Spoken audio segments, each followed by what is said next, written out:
Travis Vance pressed his heavy, mud-caked boot into the flank of the wounded deer and let out a short, sharp laugh that the biting Montana wind immediately swallowed.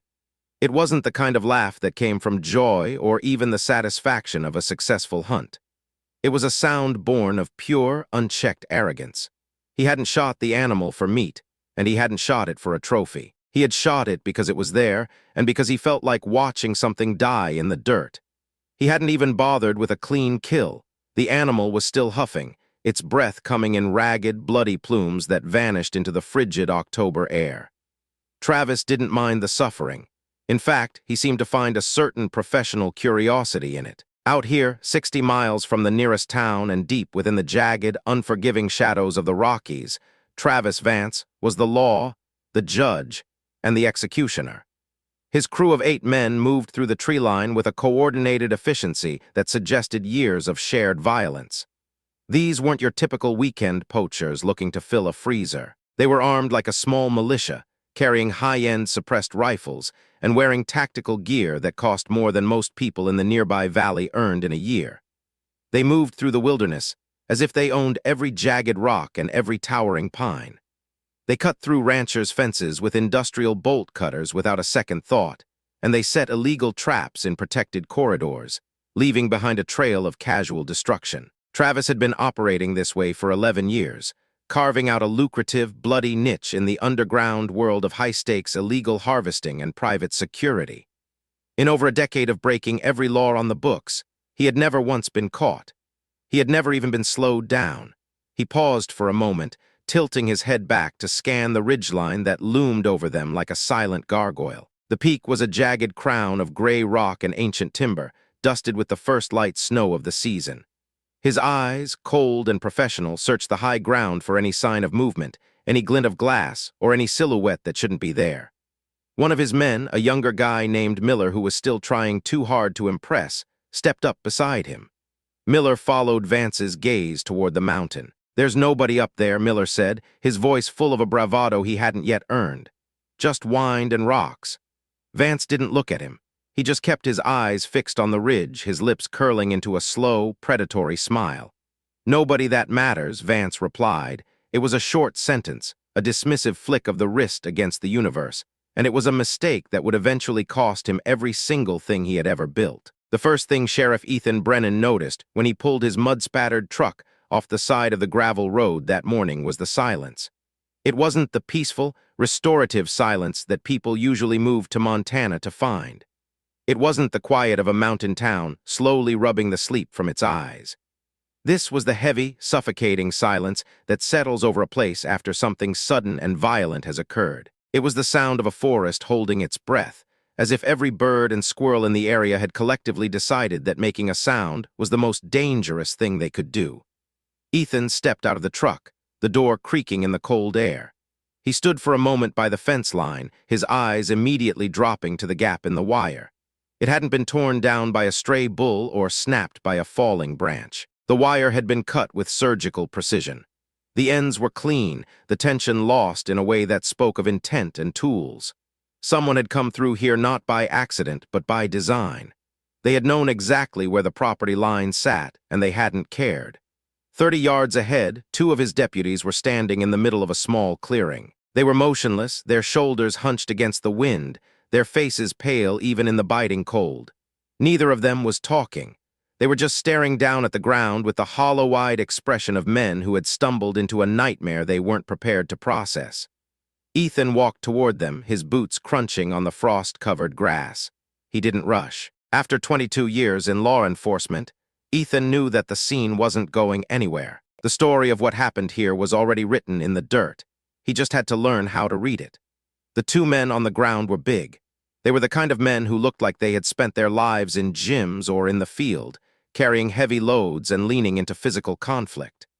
They were dressed in expensive, high-durability outdoor gear, and each of them had a high-powered, illegal hunting rifle slung over their shoulders. They had crossed onto private land, ignoring the brightly colored signs warning trespassers of the consequences, and they had been stopped with a finality that was jarring to behold. Ethan crouched down beside the first man, his knees popping in the quiet. He studied the entry wound with a practiced, clinical eye. He had seen his share of hunting accidents. The stray rounds, the ricochets, the panicked shots fired by amateurs who didn't know how to handle a weapon under pressure. He had seen the carnage of bar fights and the tragic, messy endings of domestic disputes. But he had never seen anything like this. The shot was precise in a way that transcended simple skill. It was the work of someone who had reached a level of proficiency where the mechanics of shooting were as natural as breathing. There was no sign of struggle, no indication that the men had even known they were in danger. They had simply ceased to be. Ethan stood up and looked at his deputy, a young man named Cruz. Cruz had grown up in Copper Creek, and despite a few years on the force, he still looked like he was waiting for someone more experienced to tell him this was all just a training exercise. "Distance?" Ethan asked, his voice low. Cruz pulled out his smartphone, tapping on a screen that showed a ballistic mapping app he'd been using to run some rough calculations. He looked up at the ridge, then back at his phone, his hand shaking just a fraction. "Best estimate, based on the angle of entry and the clear line of sight. Somewhere between 1,400 and 1,600 meters, sir." Ethan didn't respond immediately. He just stared up at the mountain. A mile. Roughly a mile of elevation changes, shifting crosswinds, and the peculiar way the cold October air tended to swirl and drop through these valleys. To make one shot at that distance was a feat that would make a competitive shooter a legend. To make two back-to-back with that kind of terminal accuracy? That wasn't a feat, that was a message. "One shot each," Cruz whispered, still staring at his phone as if the numbers might change if he looked at them hard enough. "I can see that," Ethan replied. Cruz looked up, his face tight with a mix of awe and genuine fear. "I looked up the records, Sheriff. The longest confirmed sniper kills in military history are out around 3,000 meters. But those guys have spotters, high-end ballistic computers, and controlled environments. Doing this out here alone in this terrain? 1,400 meters is almost impossible for most people." Ethan didn't look away from the ridge. "Almost," he repeated quietly. High above them, perched on the edge of a rocky outcrop, was a house that seemed to grow out of the mountainside itself. It was barely visible through the trees, but if you knew where to look, you could see the porch. And there, standing perfectly still, was a figure. Even from a mile away, Ethan could feel the weight of her gaze. She wasn't running. She wasn't hiding. She was just watching, her arms at her sides, waiting for him to finish his work down in the valley so he could begin the long climb up to her door. She had known the moment she pulled those triggers exactly what the morning would bring. Everyone in Copper Creek knew who owned that mountain, though very few of them had actually spoken to her. Avery Cole had arrived 14 months ago, driving a weathered truck with Montana plates and towing a trailer that held everything she owned. She was 28 years old, and according to the heavily redacted public records Ethan had managed to dig up when she first moved in, she was a former Navy SEAL. That fact alone had caused a stir in town. People didn't see many female SEALs, and they certainly didn't see them moving into isolated mountain cabins to live like hermits. The records of her service were a series of blacked-out lines and classified markers, but the parts that remained visible spoke of a career that made military historians go silent. She had been deployed to the most volatile, high-threat environments on the planet. She had documented engagements that were still buried under layers of national security protocols, and she had been decorated in ceremonies that were never publicized. When she arrived in Copper Creek, she had purchased 2,500 acres of rugged wilderness and moved into the house on the mountain with 2 working dogs. Since then, her interactions with the town had been minimal. She bought supplies once a month, filled her truck with gas, and nodded politely at people on the sidewalk. She was quiet, self-contained, and entirely unassuming. The people of Copper Creek had decided she was just a tired veteran looking for peace. They called her harmless. Ethan realized now, staring at the bodies at his feet, that harmless was the most dangerous word they could have possibly used to describe her. The drive up the mountain road was slow and grueling. The path was unpaved, a series of hair-raising switchbacks that forced Ethan to keep his truck in low gear, crawling at 15 miles per hour as the tires spit gravel over the edge of the cliffs. The dogs heard him long before he reached the final gate. 2 large Belgian Malinois appeared at the edge of the porch, their bodies tense and focused. They didn't bark. They didn't snarl. They simply watched the truck with a level of disciplined attention that was unnerving. They had been trained by a professional, and it showed in every muscle of their lean frames. Avery Cole was standing at the top of the porch steps when Ethan killed the engine. She was smaller than he had expected given her reputation, maybe 5'3", but she was built like a professional athlete, all lean muscle and zero wasted movement. Her dark hair was cut short, and she was dressed in a simple long-sleeved shirt and work pants. There was nothing overtly military about her appearance, but the way she stood, her weight perfectly balanced, told him everything he needed to know. A long-range rifle was leaning casually against the wall beside the front door. She didn't reach for it. She just watched him with dark, deep-set eyes that were as unreadable as a frozen lake. Ethan got out of the truck and took a breath of the thin, cold air. He had spent 2 decades reading people, looking for the telltale signs of guilt or anxiety, the twitch of a finger, the avoiding of eyes, the rapid pulse at the neck. Looking at Avery Cole, he saw none of it. She was as still as the trees around her. "Miss Cole," he said, his voice carrying in the quiet. "Sheriff Brennan," she replied. Her voice was steady even and entirely devoid of the panic that usually accompanied a visit from the law after a double homicide. "I think you know why I'm here," Ethan said, leaning against the door of his truck. "I do," she replied simply. She didn't offer an excuse. She didn't ask what he was talking about. She just gestured toward the door. "Would you like to come inside? It's getting colder and I've just finished a fresh pot of coffee." The invitation caught him off guard. He had prepared himself for a standoff, or at the very least, a tense interrogation on the porch. Instead, he found himself following her into a house that was as spare and functional as the woman who lived in it. There was a wood stove radiating a dry, comfortable heat, a heavy oak table, and bookshelves filled with a mix of field manuals, ecology texts, and a handful of well-worn novels. A massive topographical map of her property was pinned to the far wall, covered in handwritten notes and colored pins. 2 coffee cups were already sitting on the table. She had been expecting him. "Sit down, Ethan," she said. It wasn't a request, it was a directive, though it wasn't delivered with any malice. He sat. She sat across from him, her hands wrapped around her cup. "Those men were trespassers," she began, getting straight to the point. "They cut my fence. They were armed with illegal, suppressed rifles, and they were operating with tactical intent. They had made 3 previous incursions onto my land in the last 6 weeks. I have trail camera footage of all 3, including date stamps and high-resolution images of their faces. I also have audio recordings of their conversations." Ethan studied her over the rim of his own cup. What were they saying? For a fleeting second, the composure in her eyes flickered. Something hard and cold took its place. "They weren't hunting," she said. "They were searching, and they found something they were never supposed to see." Ethan set his cup down, the wood of the table feeling solid beneath his palms.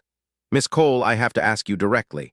Did you fire those shots this morning?" "Yes," she said. No hesitation, no glance toward a lawyer. "From the ridgeline?" he asked. "Yes, at a distance of over 1,400 meters. A faint, almost imperceptible ghost of a smile touched the corner of her mouth. 1,480 meters for the first target, 1,612 for the second. I had to account for a sudden crosswind shift on the second shot." The room went silent for a long moment. Only the crackle of the wood stove filled the space. "Those are impossible distances for anyone who isn't a world-class operator," Ethan said. "Yes, they are," she agreed. Ethan leaned forward, his expression turning grave.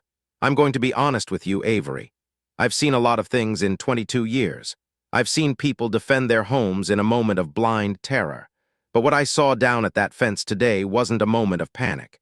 It was a clinical execution performed by someone with a very specific, very lethal set of skills. I need to know what is actually happening on this mountain, because if I go back down there and file a standard report, I'm lying to my county."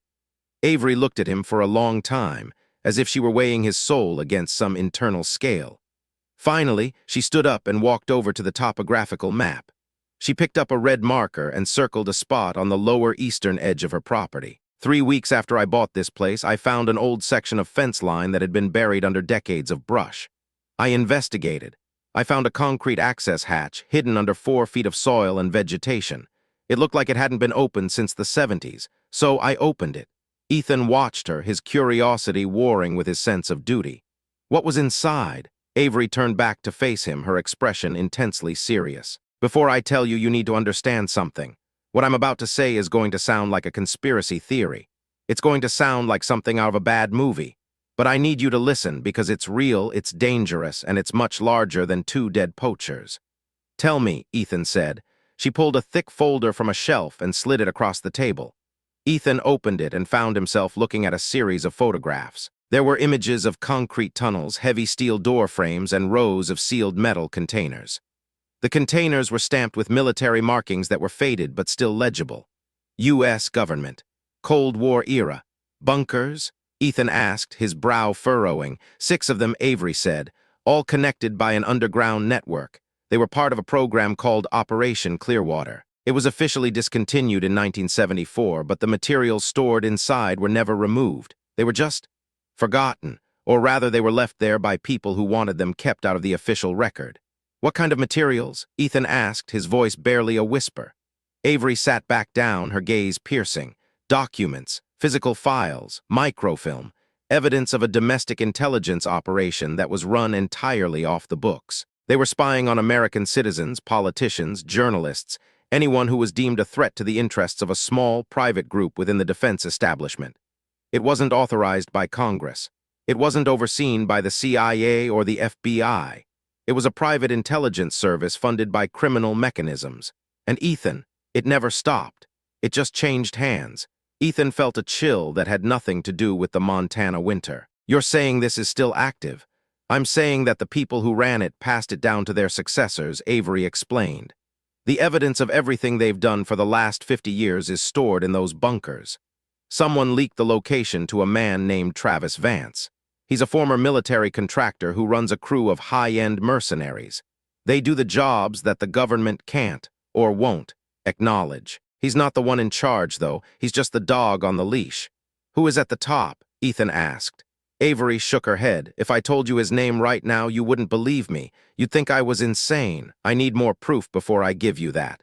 But what I need from you right now is time. Those 2 men this morning weren't victims. They were professionals sent to kill me so they could get to those files. Ethan looked down at the photographs again. He thought about the 2 men in the valley, the precision of their deaths, and the sheer scale of what Avery was describing.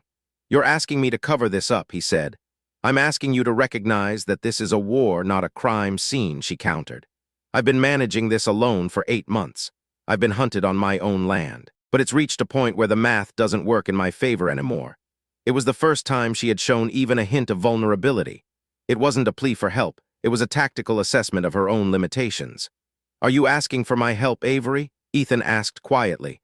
The silence stretched out, heavy and expectant. I am acknowledging, she said softly, that help might be necessary. Ethan took a long pull of his coffee, his mind racing. Miss Cole, I came up here to arrest you. Instead, I'm being briefed on a shadow government operation by a woman who can hit a target from a mile away. I need to know one thing before I decide what kind of man I'm going to be today. He looked her dead in the eye. Are you the good guy in this story? For the first time, a genuine human expression crossed Avery's face. It wasn't a smile, but it was close. The look of someone who had finally heard the right question after a lifetime of hearing the wrong ones. That, she said, is the most intelligent thing anyone has said to me in years. She reached under the table and produced a second, even thicker folder. She slid it toward him. This one didn't have photos. It had documents, original copies of government manifests from the 60s and 70s. Ethan read through the first few pages, his heart sinking as he realized the weight of what he was holding. If these were real, they documented a betrayal of the American public on a scale that was almost impossible to fathom. How much of this have you verified? He asked. Enough, she said. Enough that Travis Vance was hired to bring a professional recovery team to my mountain. Enough that they tried to kill me 6 weeks ago. 4 men came into the northern pasture at 2 in the morning. They had night vision, suppressed weapons, and the kind of gear you use when you want a body to disappear. None of them made it off the property alive. Ethan stared at her. 4 men, and nobody heard a thing, nobody, she confirmed. I buried them deep. Vance changed his tactics after that. He started sending scouts trying to map my patterns. The 2 you found today were trying to find a secondary entrance to the bunkers. Avery suddenly froze. Every muscle in her body went rigid, her head snapping toward the window. The transition was so fast it was jarring. One moment she was a woman in a kitchen, the next she was a predator on high alert. Her hand didn't just move toward the rifle, it seemed to flow toward it. Don't move, she whispered. Don't say a word. Ethan froze in his chair, his heart hammering against his ribs. Avery was at the window now, her eyes scanning the tree line to the north with a slow, methodical sweep. She stood there for a full minute, her breathing so shallow it was non-existent. Then she slowly exhaled and stepped back, her posture relaxing just a fraction. "One of Vance's scouts," she said, her voice a cold, flat monotone. "He was positioned in the tree line about 400 yards out. He was photographing your truck. He knows law enforcement is here now. That information will be in Vance's hands within the hour." Ethan stood up, his hand reflexively going to his sidearm. "What does that mean for us?" "It means the timeline just moved up," Avery said, her eyes already moving back to the map. "Vance is going to realize that his window for a quiet recovery is closing. He's going to get aggressive." She looked at Ethan. "I told you I might need help. I'm changing that. I need help, Sheriff, and I don't say that lightly."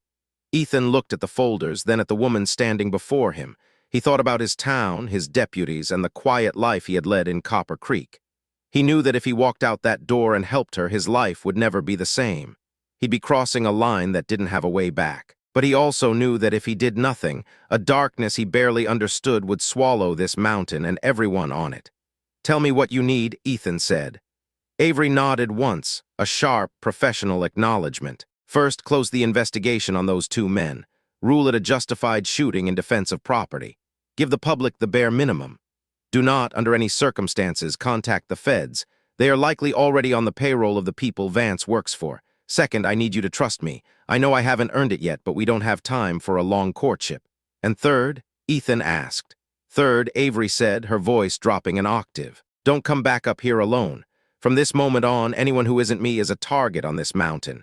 If you come back, you call me on a secure line first. If you don't, I might not realize it's you until it's too late." Ethan picked up the folders and tucked them under his arm. "I've been sheriff here for 9 years," he said. "I've lived in this county my whole life. I thought I knew these mountains." Avery looked at him, her gaze softened by a touch of genuine sympathy. "I'm sorry I'm the one who had to show you what's really under the dirt, Ethan." "Don't be sorry," he replied, walking toward the door. "Just be right." He stepped out into the cold air, the dogs watching him with the same silent intensity as before. As he drove down the mountain, navigating the switchbacks with a renewed sense of urgency, Ethan Brennan knew the world had changed. The silence of the morning wasn't a mystery anymore. It was a warning. Below him, his deputies were still waiting by the fence, standing guard over a secret that had been buried for 50 years. He would give them the orders to clear the scene. He would file the paperwork. But in his mind, he was already calculating the cost of the war that was coming to Copper Creek. The poachers were just the beginning. The real monsters were still in the shadows, and they were coming for the mountain.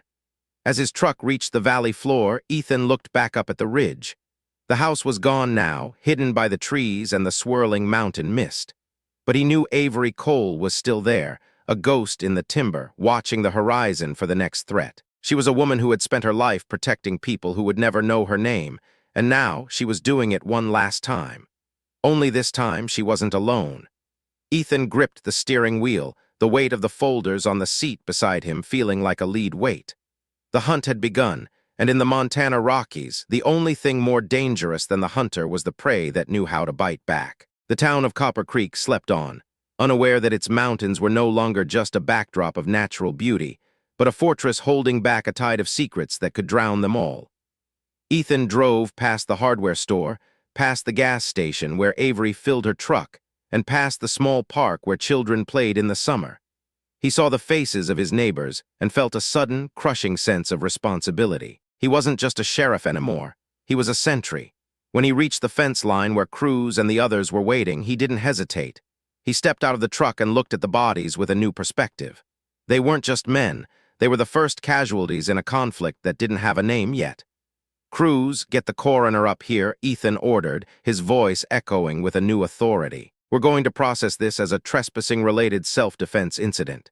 Minimal details, no press, and Cruz..." The young deputy looked up, startled. "Keep your eyes on the ridgeline, the wind is changing." As the sun began to dip behind the peaks, casting long, jagged shadows across the valley, the silence returned. But it was different now. It was the silence of a fuse burning, unseen and unstoppable, deep beneath the earth. The mountain held its secrets, and Avery Cole held the trigger. The war for Copper Creek had begun, and the only certainty was that by the time it was over, the mountains would be stained with more than just the shadows of the pines. Travis Vance was coming, but he didn't realize that he wasn't the apex predator in these woods anymore. He was just a man who had made the mistake of thinking that nobody on the mountain mattered. And in the cold, thin air of the Rockies, that was the kind of mistake you only made once. Copper Creek had long ago written off the woman on the mountain as a private retreat for a quiet, harmless veteran, but they were wrong. While the town slept, unaware of the tectonic plates of history shifting beneath their feet, Avery Cole was already moving. She was already planning, already thinking 17 steps ahead of everyone around her, her mind a high-speed processor mapping threats, calculating timelines, and positioning herself for a confrontation that was coming whether she was ready or not. She didn't have the luxury of doubt. In her world, doubt was a luxury that got people killed, and Avery had seen enough death to know its scent before it even entered the room. And in a city far from the rugged, unforgiving peaks of Montana, in an office where the air was filtered and the silence was expensive, decisions were being made.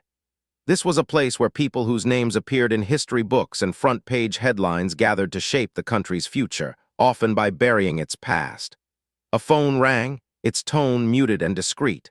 A man answered it, his face a mask of practiced neutrality. He listened for a long time, the only sound in the room the faint hum of the ventilation system. He set the phone down without speaking a word, staring out the window at the Washington skyline. The monuments looked like white teeth against the darkening sky. He waited for a long moment, perhaps contemplating the weight of the secrets he held. Then he picked the phone up again and made a call of his own. His voice when he spoke was a low, gravelly rasp that brooked no argument. "Tell Vance," he said quietly, "that we are moving to the final phase. All remaining assets full clearance." He paused, his eyes narrowing as he watched the traffic crawl along the Potomac. "And tell him that the woman on the mountain is no longer a complication. She is the primary objective." He ended the call and set the phone back on the mahogany desk. Outside his window, Washington moved and breathed and functioned exactly as it always had. It was a city of systems, ordinary and relentless, completely unaware that somewhere in Montana, on a mountainside covered in dense pine trees and a biting October frost, the most dangerous variable in a 50-year conspiracy had just become impossible to ignore. The mountain had kept its secrets for half a century, but the silence was about to be broken. Ethan Brennan did not sleep that night. The sheriff of Copper Creek sat at his kitchen table, the wood scarred by years of use, with the 2 folders Avery had given him spread open under the harsh light of a single lamp. He read the same pages over and over, his eyes tracing the faded ink with the focused, slightly desperate attention of a man trying to convince himself that what he was reading was real. He wanted it to be a hoax. He wanted to believe that the woman on the mountain had constructed an elaborate fiction, a paranoid fantasy delivered with perfect composure over 2 cups of coffee. But the alternative, that it wasn't real, seemed somehow less plausible than the documents themselves. Ethan had been in law enforcement for 22 years. He had seen the way people lied, the way they performed their innocence, and the way they stumbled over the details of a manufactured story. He knew what fabricated evidence looked like. It was usually too clean, too convenient. But these papers had the specific weight and texture of history. He ran his thumb over the edge of a page. It was a government tissue bond from 1971, the kind of paper that felt brittle and heavy at the same time. No amount of modern fabrication could account for that specific feel, nor for the way the ink from a manual typewriter had slightly bled into the fibers over the course of 5 decades. Avery Cole had not been performing. She had been reporting. He closed the folder at 2 in the morning, the silence of his house feeling heavy around him. He rubbed his eyes, feeling the grit of exhaustion, and made a decision that he understood might be the most consequential of his career. He was not going to call the state police. He wasn't going to notify the FBI field office in Billings, and he certainly wasn't going to the county attorney. He was going to do exactly what she had asked. He would close the scene at the fence line as a property defense shooting, release the minimum required information to the press, and wait. He picked up his phone, the screen glowing bright in the dark kitchen. He stared at it for a long moment, thinking of the names he could call, the protocols he was supposed to follow. Then he set it back down. He was trusting a woman he had met only hours ago, a woman who had killed 2 people that morning without any apparent distress. He was aware of how insane that sounded. He was a lawman, a man of rules and structure, and yet he was betting everything on the steady gaze of a sniper who claimed the government had buried a nightmare under her backyard. He turned off the lamp and sat in the dark for a long time, watching the shadows of the trees dance against the wall, before finally heading to bed. Avery Cole had told him to trust her, and for reasons he couldn't entirely explain, he found he had no other choice. 30 miles away, in a nondescript hotel room in Billings that had been booked under a false name, Travis Vance was not sleeping either. The room was sterile, smelling of industrial lemon cleaner and stale air. He sat at a small, cramped desk with a laptop open, the blue light reflecting off his hard, angular features. A phone was pressed against his ear, and the conversation he was having was going poorly. Two men, the voice on the other end said. It was a voice like cold iron, carrying the specific kind of control that people learn when they have spent decades hiding their true nature. You sent two men onto that property, Travis, and they did not come back. They came back, Vance said, his voice flat and devoid of apology. He wasn't a man who apologized. He was a man who recalibrated. They came back in body bags. That is not coming back, Travis. That is a failure. She's better than I anticipated, Vance replied. He didn't sound defensive, merely clinical. I've reviewed everything we have on her service record. The parts that aren't classified, which aren't many, suggest she is significantly more capable than her public profile indicates. I told you that before you sent anyone up there. You told me she was a decorated sniper, the voice countered. You did not tell me she had cameras on every access point within half a mile of the house and was running pattern analysis on my crew's movements. There was a long, heavy pause on the other end of the line. How do you know that? Because the scout I had at the tree line this morning was made within 90 seconds of his arrival, Vance said, closing his laptop with a sharp click. She knew exactly where he was, what he was doing, and what it meant for her timeline. A woman who has been doing nothing but hiding from the world for 14 months does not develop that kind of perimeter awareness by accident. She's been expecting us. She's been preparing for us.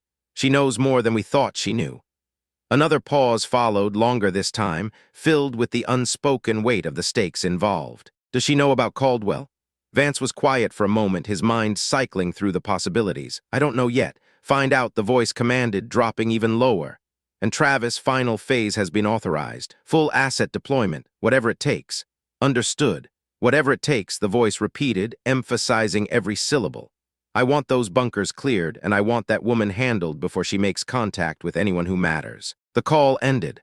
Vance set the phone down and stared at the beige wall of the hotel room. He had been in difficult situations before.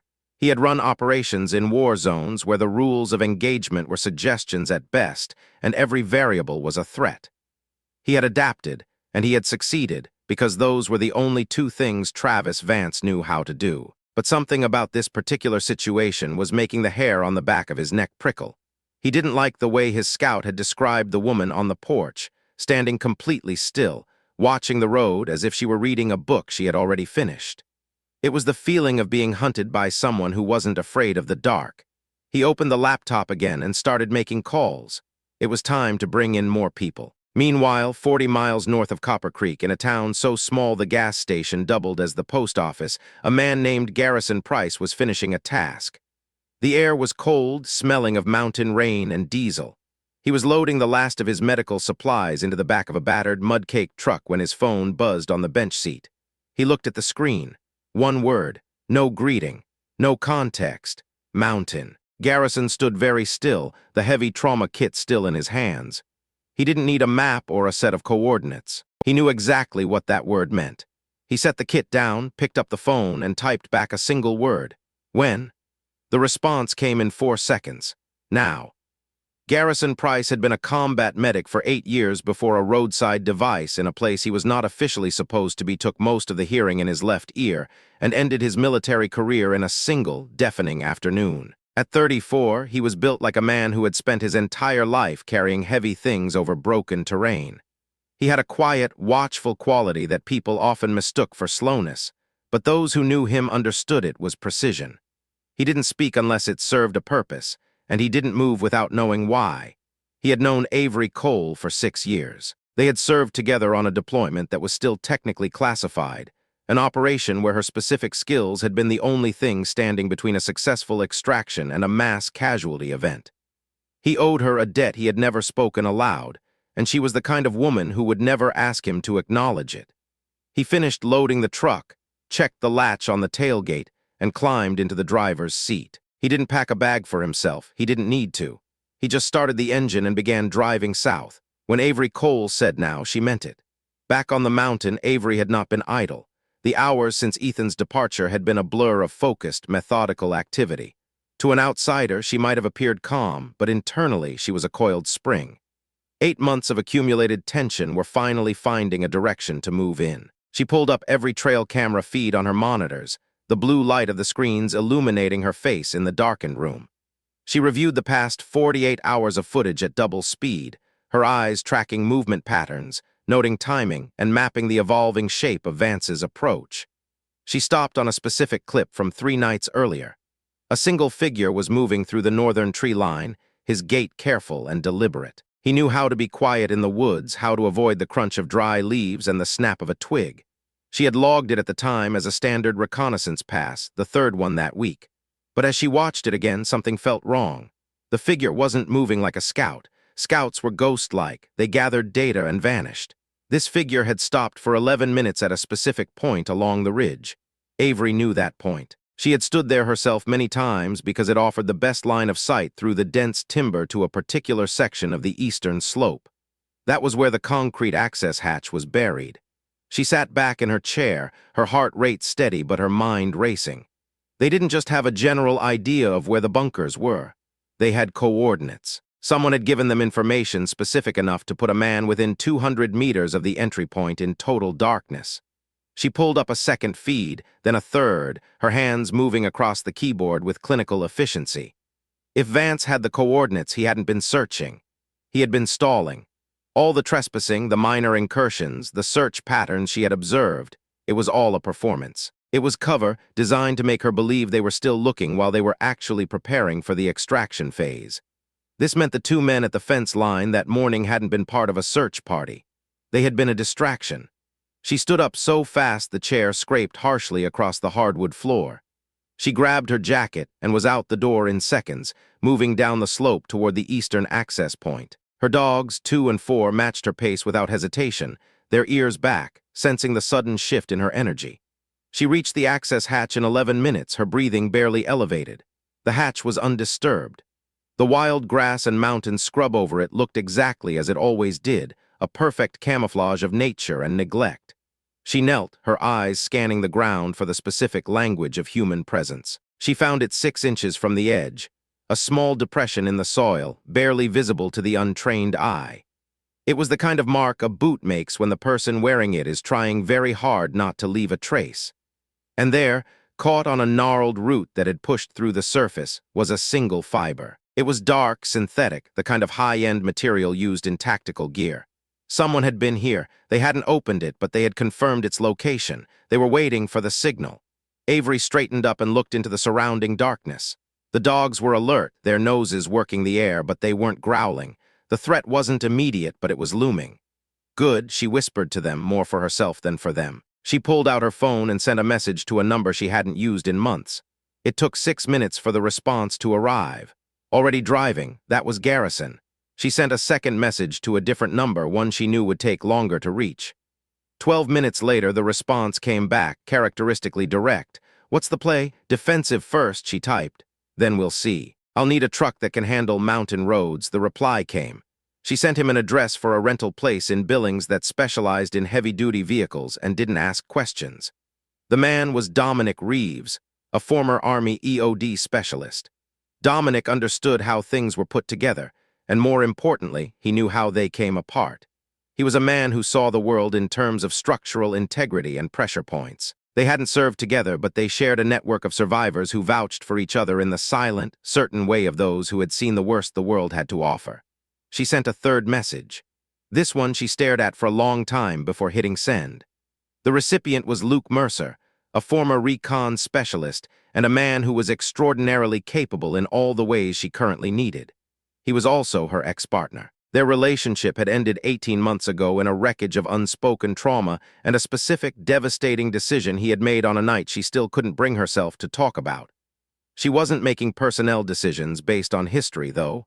She was making them based on survival. His response arrived in 4 minutes. "You wouldn't be asking if you weren't out of options." "I'm not out of options," she typed back. I'm being efficient. A pause, then, address, she sent it. She was walking back up the slope when her phone rang. It wasn't a text. It was an actual call from a number she didn't recognize, routed through multiple relays. She answered it on the second ring, Miss Cole. The voice was older, male, and heavy with the weight of authority. It was the voice of a man who had spent his life in command. I believe we need to talk. She stopped walking, her hand tightening on the phone. Who is this? My name is Colonel Wade Mercer, retired. I believe you're in contact with my nephew. Avery stood frozen on the hillside. Wade Mercer. Everyone who had ever worn a uniform knew that name. He was a retired Marine, a legend of the Gulf tours, a man who had been quoted in congressional hearings and written about in every major military publication. He was an institution. He was also the man who, 8 weeks earlier, had stood at a podium in Billings and made a series of comments about the integration of women into special operations. He had called it a social experiment that compromised operational integrity. Avery had read those comments. She had felt the sting of them, though she had buried it deep. How did you get this number? She asked, her voice cold. I have resources, Mercer said. Miss Cole, I know what you found on that mountain. I know what those bunkers contain, and I know who authorized the operation that put them there 50 years ago. She said nothing, waiting for him to continue. I also know you're assembling a team, he said. My nephew is on his way to you. Garrison Price left his location hours ago. Dominic Reeves is in Billings. You aren't the only one who has been watching this situation develop. What do you want to help, he said simply. I don't know you, Avery countered. I know your reputation, and frankly, I don't care for it. Reputations are often incomplete, Mercer replied. I know that 8 weeks ago I made statements that you likely found offensive. I want to address those, but not now. This isn't the time. For now, I'm asking for the opportunity to be useful. I have contacts in the federal system who can facilitate an investigation into those bunkers. I have relationships with people in the defense establishment who will listen to evidence that might otherwise be buried. And I have 40 years of experience in exactly the kind of environment you're about to enter. Avery looked up at the summit of the mountain. The sky was beginning to pale at the edges, a cold, gray dawn threatening to break. If you come onto this mountain, she said, her voice like flint, you operate under my authority. Not your own, not your reputation's. Mine. The moment that becomes a problem, you leave. There was a long silence on the other end. Agreed, Mercer said finally. And Colonel, yes. If you make contact with federal authorities before I tell you it's safe, I will know, and you won't get a second chance. Understood. She ended the call and stood in the pre-dawn darkness, her mind recalibrating the mission. 5 people now. Each brought a specific set of skills, and each brought a lifetime of baggage. It wasn't the team she would have chosen in a vacuum, but the situation wasn't happening in a vacuum. It was happening here on this mountain in this moment. By the time she reached the house, her phone was buzzing again. This time it was a contact she had established months ago, someone deep within the network that tracked private military contractors. He's moving, the contact said without preamble. Vance. Full crew. I'm counting 14 operators with equipment consistent with a major extraction. They're staged in 3 locations within a 40-mile radius. Timeline? Avery asked. 72 hours, maybe less. Something changed in the last 12 hours that accelerated their schedule. Avery knew what it was. The scout had seen the sheriff's truck. The law was involved, and that meant the window for a quiet operation was slamming shut. Vance had to move now or risk losing the assets entirely. Thank you, she said. Avery. The contact's voice softened. 14 operators. That's not a recovery crew. That's a small army. I know, she said. Are you? I'm fine. Thank you. She hung up and walked into her kitchen. She stood there for exactly 30 seconds, allowing the weight of the coming storm to settle on her shoulders. Then she pushed it aside. Panic was a waste of breath. She made coffee, the smell filling the quiet house, and spread her topographical map on the table. She picked up a red marker and began to work. 14 operators, professional, well-funded, and likely highly motivated. Behind them, a shadow in Washington who had been killing to keep this secret for 50 years. But Avery had the mountain. She knew every ridge, every ravine, and every blind spot. She had months of intelligence on Vance's patterns. And she had a team arriving that was built for exactly this kind of fight. Most importantly, she had been waiting. Unlike Vance, who was acting out of a need to contain a leak, Avery was acting out of a need for justice. She wasn't afraid. She was ready. The first gray light of morning was spilling through the window when she heard the sound of a truck on the gravel road below. Garrison Price was arriving exactly when she knew he would.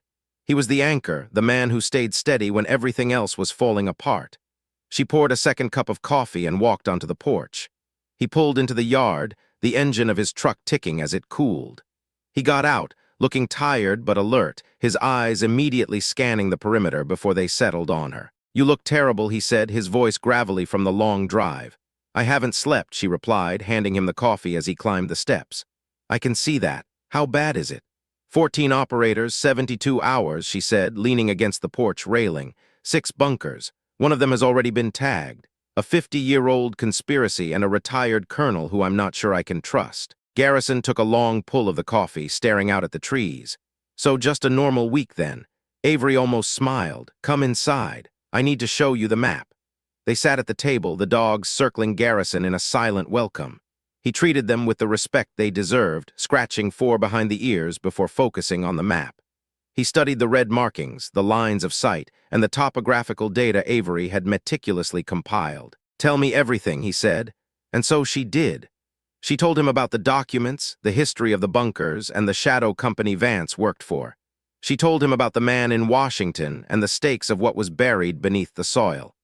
They had been talking for 40 minutes when the front door swung open without a knock. Dominic Reeves walked in, dropping a heavy duffel bag that hit the floor with a metallic clatter. He didn't say hello. He just looked at the map, then at Avery. 14 operators, he said, pulling out a chair. "You got my message." "I got it while I was doing 80 on the interstate," Dominic said. "I also ran Vance's name through a few databases I still have backdoors to." "It's not good news, Avery. Tell me." "Travis Vance isn't just a contractor," Dominic said, his expression grim.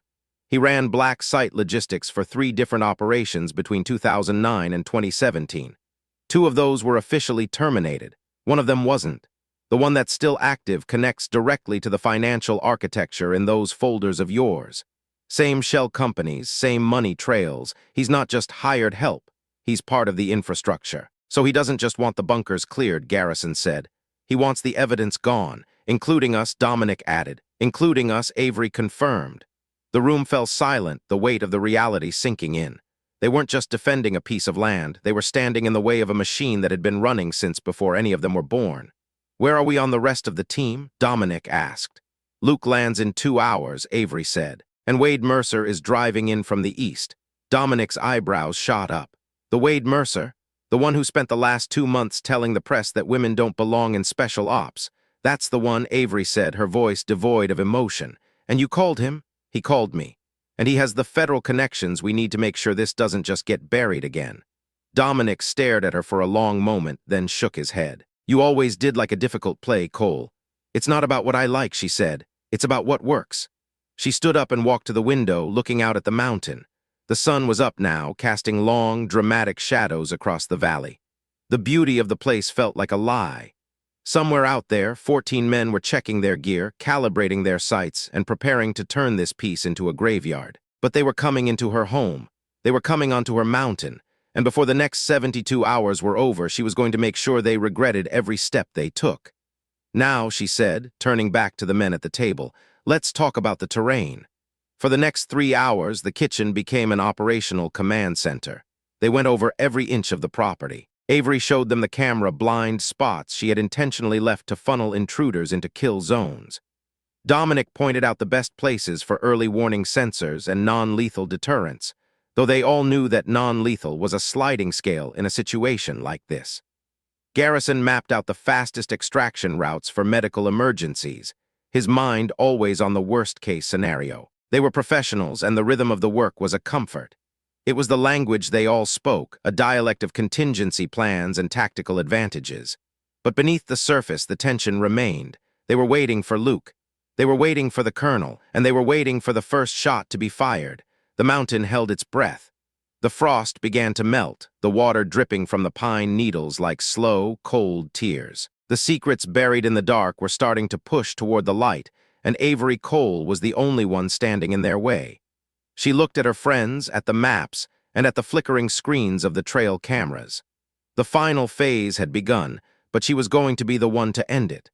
The sound of a second vehicle approaching the house broke their concentration. It wasn't the heavy rumble of a truck, it was the smooth, quiet hum of a high-end SUV.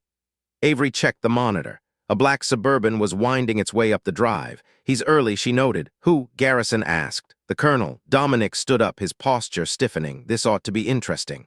Avery didn't answer. She walked to the door, the dogs at her heels. She stepped out onto the porch just as the SUV came to a stop. The door opened and a man stepped out. He was tall, silver-haired, and dressed in a way that suggested he had never quite left the military behind. Crisp khakis, a tactical jacket, and boots that were polished despite the mountain dust.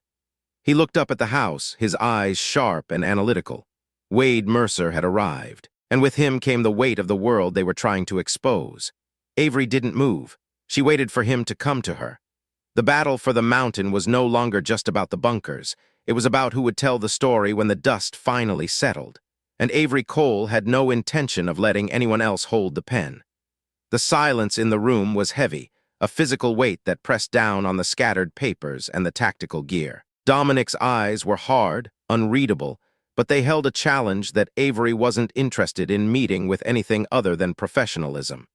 She wasn't asking for his approval, and she certainly wasn't asking for him to like the situation they had been backed into. She was asking him to work, to survive, and to ensure that the mountain they were standing on didn't become a graveyard for the truth. Dominic looked at Garrison, whose expression was a mask of stoic neutrality, and then Garrison looked down at the topographical map spread across the table. Neither of them said a word about the tension or the stakes. In their world, silence was often the only correct response to a reality that couldn't be changed, only managed. By 10 o'clock that morning, the kitchen table, a sturdy piece of oak that had seen years of quiet mountain life, had completely disappeared. It was buried under a landscape of topographical maps, printed intelligence reports, and the meticulous inventory of Dominic's specialized equipment. Avery had spent the early hours of the dawn drawing a complete operational picture of Vance's likely approach vectors. She had based it on 6 months of painstaking movement pattern analysis, tracking how his teams operated in similar terrain. There were 3 primary routes through the lower valley, 2 secondary approaches that utilized the denser timber for cover, and 1 northern path she had classified as low probability but not impossible. That northern route was a nightmare of jagged rock and steep grades that required specialized climbing equipment to navigate. But it was the one she would have chosen if she were the one planning the assault. It was the path for an aggressor who didn't care about the difficulty, only the surprise. She was in the middle of explaining the logistical hurdles of that northern route when the front door opened. Luke Mercer walked in, and the air in the room seemed to shift, becoming thinner. He was leaner than Avery remembered, his frame stripped down to bone and hard muscle. His face carried a particular quality that 18 months of whatever shadow work he'd been doing had etched into his skin.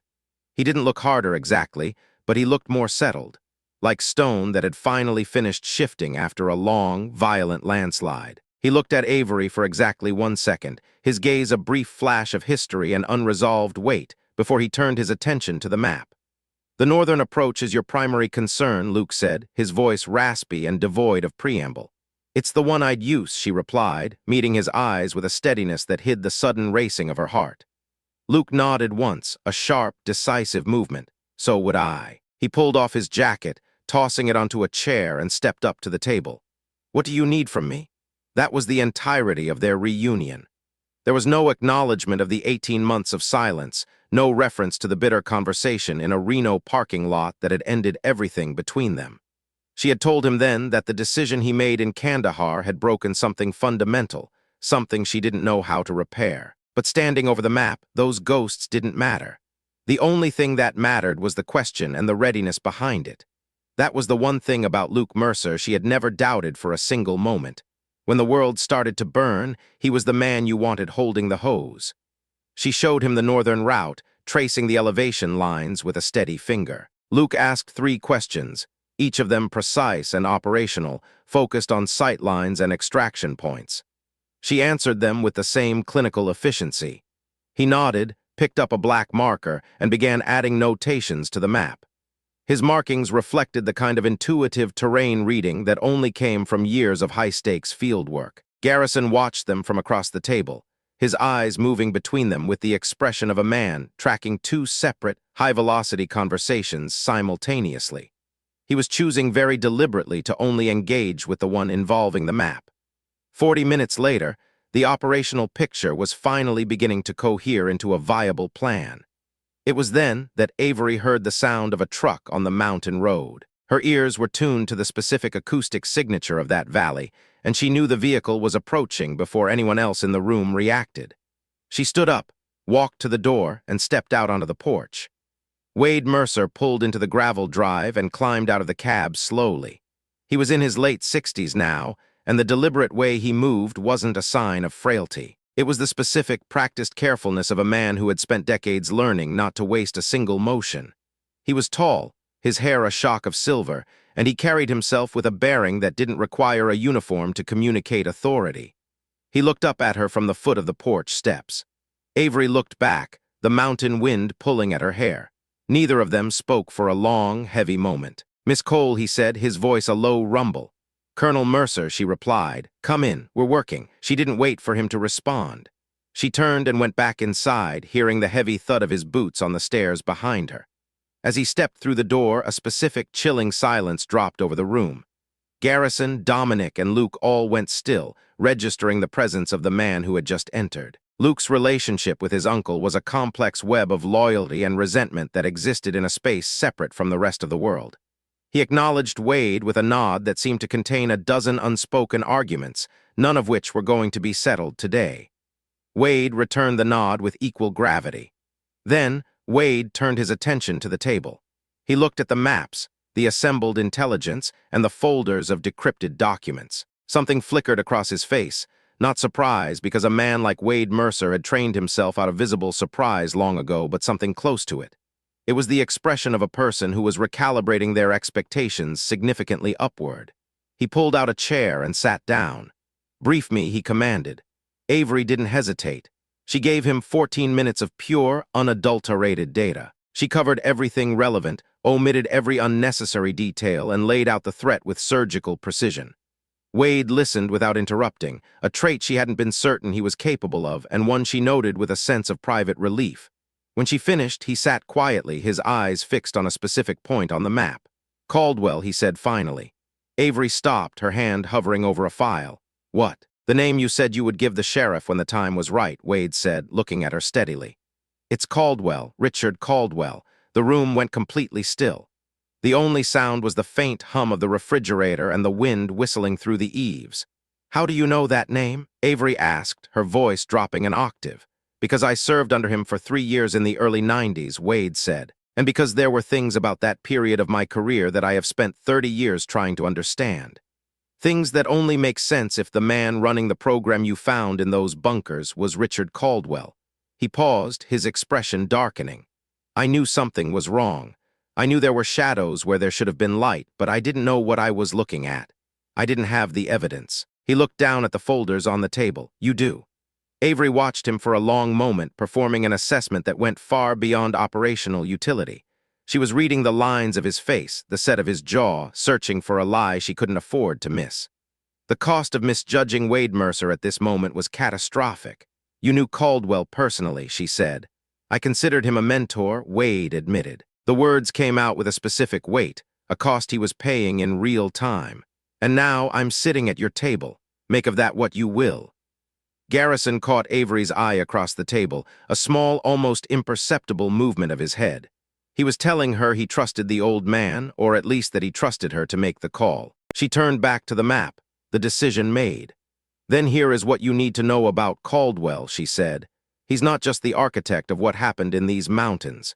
He's been actively directing Vance's operation from the shadows. The financial transfers I've traced connect directly to shell companies Caldwell has been using since 1987. He has people embedded deep inside the federal system who have been running interference on every investigation that got close to those bunkers. And according to the most recent documents I pulled from the primary site, he was planning to visit Montana personally within the next 2 weeks. "Why?" Luke asked, his eyes narrowing.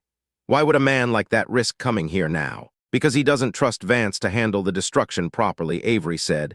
"He wants to verify it himself. He wants to stand there and watch every single document burn until there's nothing left but ash."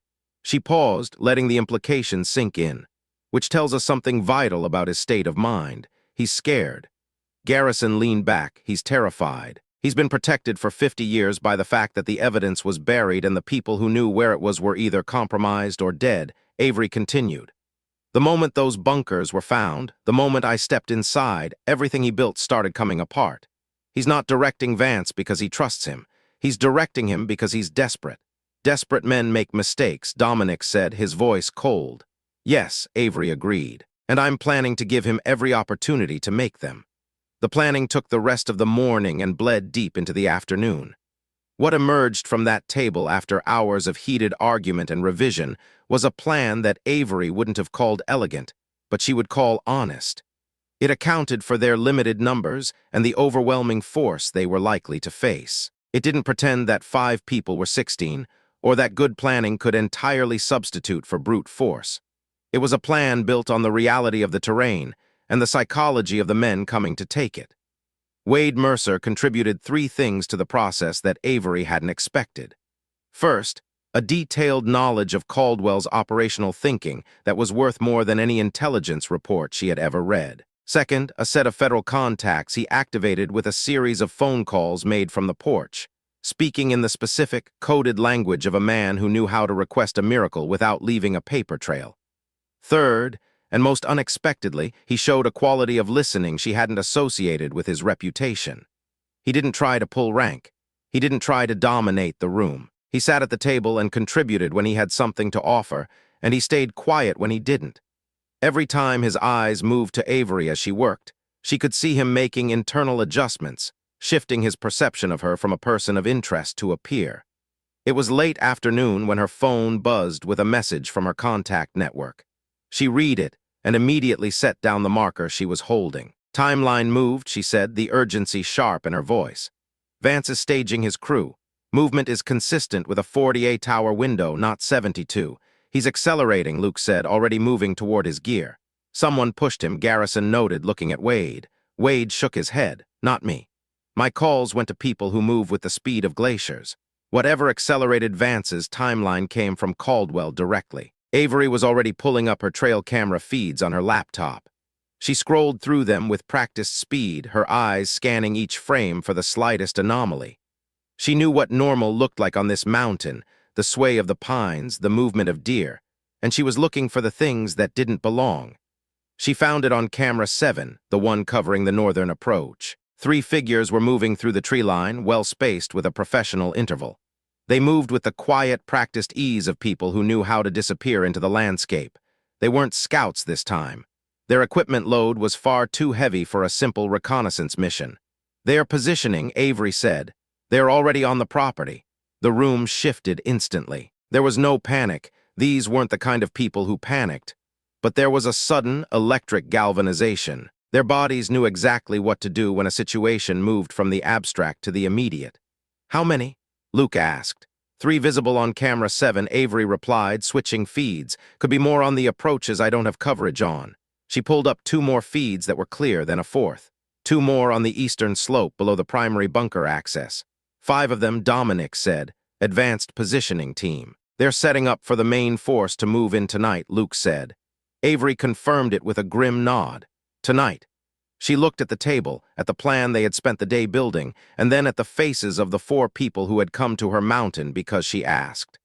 They were standing inside a situation that had just become much more dangerous than any of them had anticipated.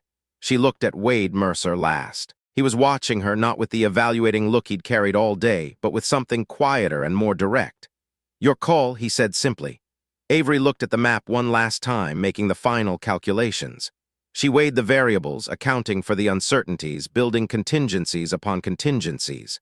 We don't have enough people to cover every approach, she said, so we don't try. We let them come in on the routes they've chosen. We let them commit and then we take the mountain away from them. She picked up the marker and drew 2 points on the map. Wade, I need you and Garrison to establish sniper positions here and here. These spots cover the primary approach and the eastern slope. Luke, I need you on the northern route. That's the path I'd exploit, and it needs someone who thinks like they do to stop them. Dominic. She looked at him. The bunkers. Dominic nodded, his expression grim. You want them rigged? I want them protected, she said carefully. If Vance's people reach the primary bunker before we can stop them, I need them to find something that changes their timeline. I need to stall them long enough for federal assets to arrive. I do not want those documents destroyed. That is the one outcome this entire operation exists to prevent. Dominic grabbed his duffel bag. I need 90 minutes, he said, and I need Luke to show me the fastest route to the eastern access. As the room cleared, Garrison caught Avery's arm, speaking in a low voice. You know the math on this. 5 of us against 14 of them spread across this kind of terrain. I know, she said, and you're comfortable with those numbers? She looked him in the eye. I'm not comfortable with them. I'm working with them. She paused, a cold fire lighting in her gaze. This mountain is mine, Garrison. I know every approach, every position, every piece of cover within 2 miles of this house. Vance's people are professionals, but they are operating on intelligence that I have spent 8 months ensuring is incomplete. They think they know this terrain. They don't. Garrison was quiet for a moment, and Caldwell. If he comes personally, then he gets to see the evidence he wanted to destroy firsthand, she said.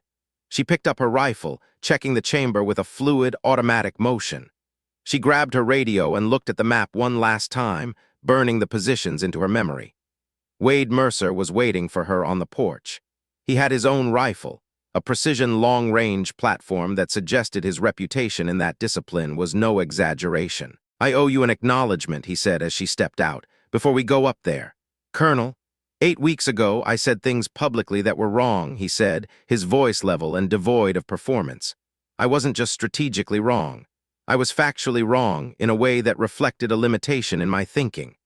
I've spent the last 8 hours watching you build a plan from nothing against a superior force. I haven't seen planning of that quality in 15 years. I'm sorry. Avery looked at him. Tell me again if we all come home, she said. That's when it'll mean more. A ghost of a smile touched Wade's face. He nodded once and then they moved into the trees. The darkness came fast in October. By the time Avery reached her position on the upper ridge, the valley below was a pool of ink. The tree line was a jagged black edge against a slightly less black sky, and the temperature had plummeted. She settled into the earth with the total physical discipline of a predator. She keyed her radio. Sound off. Northern route set, Luke's voice came through, quiet and focused. Eastern slope set, Dominic added. The bunkers are protected. Vance's people won't enjoy what they find. Mobile set, Garrison said, and yes, I checked the radio batteries. Position 2 set, Wade finished. Avery looked down into the darkness. Somewhere out there, 14 men were moving toward her. She adjusted her position, letting the stillness take her. The radio clicked. Contact, Luke whispered. Northern approach, I count 4. Avery didn't respond. She was already tracking the eastern slope through her scope. What she found there made her breath hitch. There weren't 2 operators on the slope. There were 6. Vance had loaded his weight toward the bunker, throwing nearly half his force at the primary objective. It was a sound decision and exactly what she had expected. She keyed the radio once. A single click. Hold. She waited as they moved deeper into the trap. Below her, the first element of Vance's main force appeared. 8 operators moving in a perfect formation, completely unaware they were being watched by the woman who owned the ground they stood on. Avery keyed the radio twice. Game on. The first shot she fired was a whisper in the wind. 1,400 meters, adjusted for the cold and the crosswind she had measured 100 times before. The formation below broke instantly, diving for cover. But there was no cover that Avery hadn't already accounted for. To her east, Wade's rifle spoke, a clean, sharp crack. From the northern approach, the sound of Luke's engagement began. They are at the access point. Garrison's voice crackled. Dominic, let them open it, Dominic replied with chilling calm. 4 seconds later, a series of sharp mechanical reports echoed from the eastern slope. It wasn't an explosion, but a deployment of the chemical deterrent Dominic had rigged. 6 down, Garrison reported. Eastern slope is clear. Avery exhaled, refocusing on the primary approach. 5 of the original 8 were still maneuvering. They were good, adapting quickly, reading the angles, but the mountain wouldn't let them in. For 2 hours, the ridge held. Every attempt to advance was met with a wall of precision. Avery and Wade worked in a terrifyingly efficient synchronicity, their shots complementing each other's angles without the need for a single word. Then a voice crackled over a frequency Dominic had intercepted. Pull back. Vance's voice was controlled, but the cracks were showing. All elements pull back to secondary staging. They're withdrawing, Avery said into her radio. There was a long silence on the channel. Then Wade's voice came through, hushed and full of a strange, new gravity. My God, he whispered, she's extraordinary. Avery didn't respond. She watched the shadows retreat into the dark. The mountain had held, but she knew this was only the beginning of the end. Vance wasn't giving up. He was retreating to the only man left who could make the decision to burn it all down. The descent from the ridge was a slow, silent affair. The adrenaline that had sustained them for hours began to ebb, replaced by the heavy, bone-deep exhaustion that follows a firefight. When they reached the house, the atmosphere was thick with the need to process what had just happened. Garrison immediately went to work, checking everyone for injuries with a clinical focus. He found a graze on Luke's arm and a bruised rib on Dominic, but everyone was alive. Wade Mercer sat at the kitchen table, staring at a cup of coffee. He didn't speak for 10 minutes, his mind clearly reworking everything he thought he knew about Avery Cole. She left him to his silence, focusing instead on her contact network. She needed to know how the pieces were moving on the board outside this valley. The response came 11 minutes later. Avery read the text twice, her face going pale in the dim light of the kitchen. "What is it?" Garrison asked. "Caldwell landed in Billings 2 hours ago," Avery said, her voice steady but cold. "He moved his timeline. He isn't waiting for Vance to fix this. He's coming to do it himself." The room sparked with renewed tension. "He's here?" Luke asked. "He's coming for the mountain," Avery said, looking at the map, "which means we have a window. Caldwell has spent 50 years protected by distance and shell companies. But now he's coming to the physical evidence. If we can document him here, if we can catch him in the act of trying to destroy those bunkers, the investigators will have everything they need. We can end him." "You want to lure him in," Wade said, his voice regaining its command. "I want him to think he's finally won," Avery replied, "and then I want the mountain to swallow him whole." Wade looked at her, then at his nephew, and finally at the map.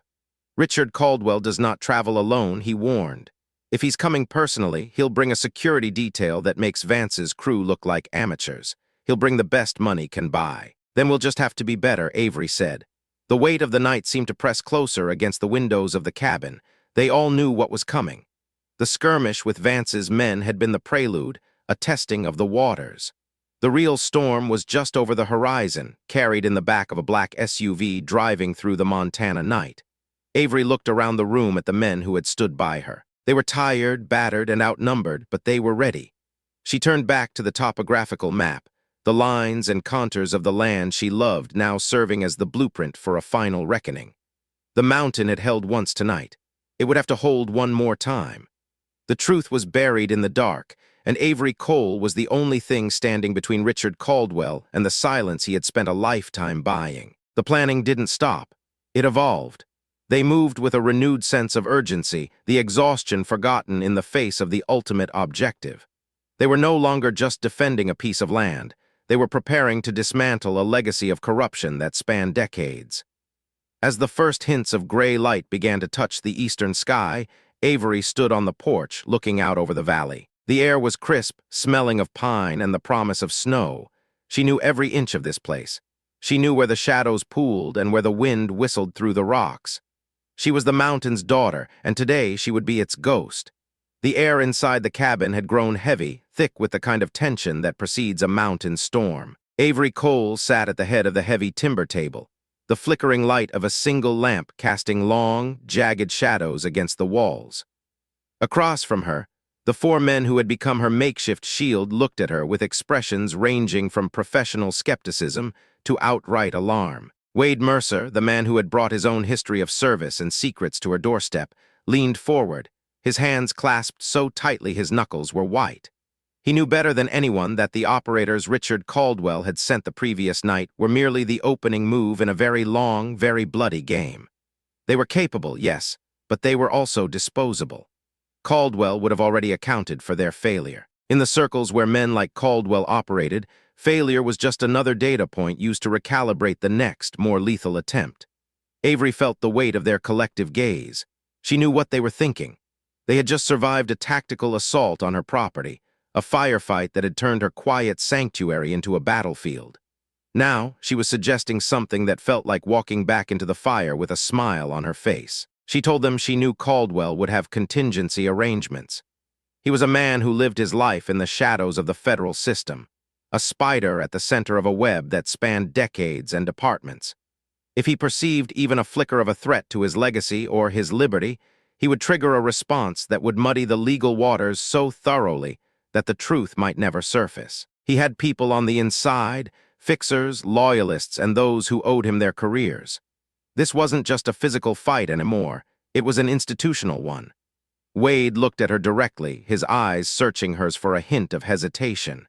He asked her what the play was, and the question hung in the air like a physical weight. For the past 11 minutes, since the moment a coded message had arrived on her secure device, Avery had been building the architecture of a response. It wasn't an answer she was comfortable with. It required her to step out from behind the defensive perimeters they had spent months fortifying.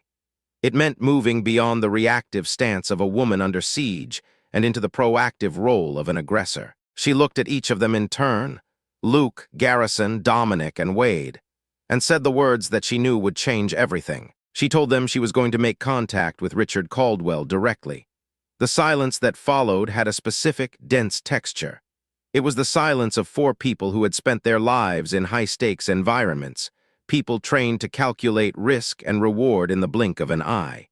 In that moment, they had all arrived at the same assessment. Her plan was either the most brilliant tactical maneuver they had ever witnessed, or an elaborate form of suicide. Perhaps it was both. It was Luke who broke the silence first, his voice carrying the rasp of a man who had seen too many missions go sideways. He asked if she was truly going to reach out to the man who had authorized the attempt on her life just hours before. Avery didn't blink. She said yes, and she told them she was going to give him the truth. She explained that she would tell Caldwell she had everything, every document, every clandestine recording, every scrap of evidence they had meticulously pulled from the bunkers hidden beneath the Montana soil. She would tell him that copies had already been transmitted to multiple secure locations, digital vaults that his people couldn't reach, even with all the authority of the federal government behind them. The only path forward that didn't end with him in a cold cell was a conversation with her, in person, on her terms. Dominic let out a sharp, dry sound that wasn't quite a laugh. He asked if she really intended to negotiate with a man like Richard Caldwell. Avery's response was cold and clear. She wasn't negotiating. She was giving him the illusion of a negotiation.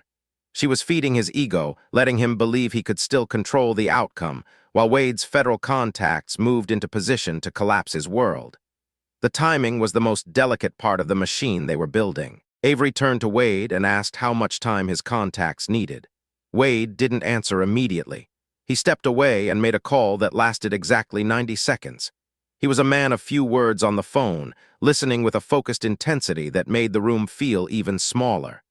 When he ended the call, his face was a mask of grim determination.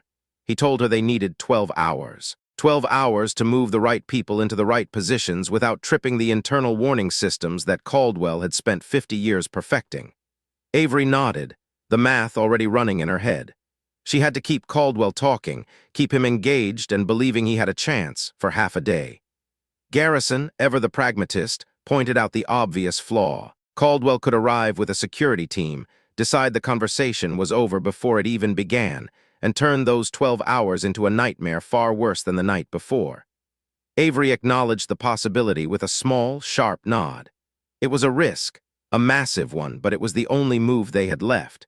When Garrison asked if she was comfortable with that, she gave him the same answer she had given him the previous night. She was working with it.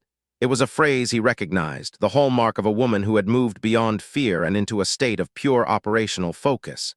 He exhaled, his gaze dropping to the topographical map spread across the table. The argument was over. The work had begun. It was Wade who made the initial contact. It wasn't something Avery had asked him to do, but he had arrived at the same conclusion she had. A call from an unknown number would be ignored or handled by a subordinate. A call from Wade Mercer, however, carried a weight that Caldwell couldn't ignore. They had history, a complicated, painful tapestry of service that stretched back to the early 90s when Caldwell had been Wade's mentor. That history was a weapon, and Wade was willing to use it. He understood that in a situation this volatile, nostalgia was a liability, but history was leverage. He stepped out onto the porch, the cold mountain air swirling around him, and Avery watched him through the open door. The conversation was brief but devastating. Wade spoke Caldwell's name with 30 years of history compressed into 2 syllables. He told him he knew he was in Montana and that they needed to talk. There was a long, static-filled pause on the other end of the line. When Caldwell finally spoke, his voice sounded older than the recordings Avery had spent months studying. It was rougher, like gravel shifting in a stream, but it still carried the unmistakable authority of a man used to being the most powerful person in any room. He asked how Wade knew he was in the state. Wade told him the truth, that the woman who owned the mountain he had been trying to clear had told him, and that he had been standing on that mountain for the past 24 hours. Wade didn't pull his punches. He told Caldwell he knew what was in the bunkers. He knew about the operations, the black sites, the decades of secrets buried under the Montana pines. He told him he was out of moves. The silence from Caldwell's end grew longer, more oppressive. When he finally responded, it was with a warning that Wade didn't know what he was getting involved in. But Wade's voice remained level, devoid of anger, but filled with something much more dangerous: certainty. He told Caldwell he wasn't calling to threaten him.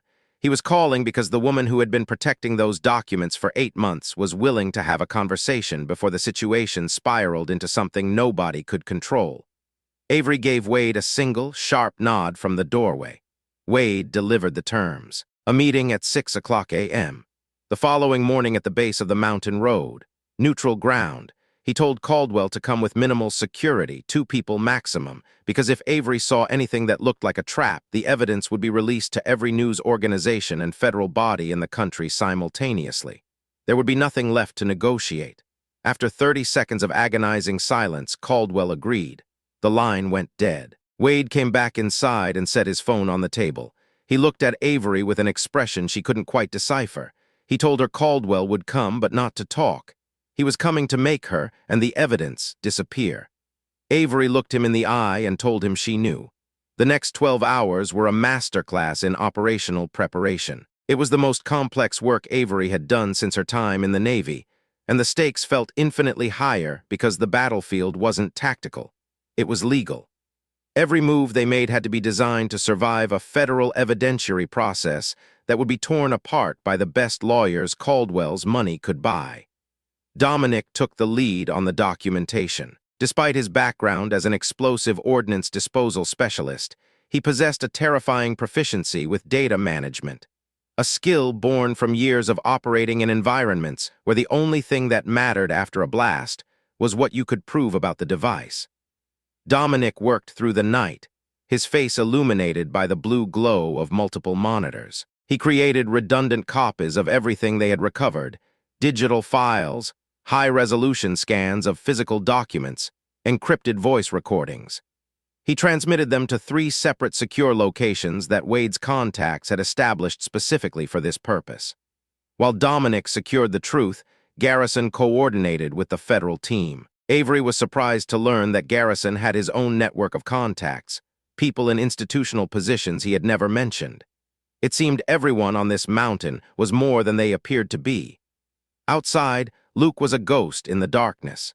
He moved with the tireless patience of a recon specialist, mapping every inch of the access road and the surrounding forest. He identified every possible vantage point, every clearing where a sniper might hide, and every route a security team might use to flank them.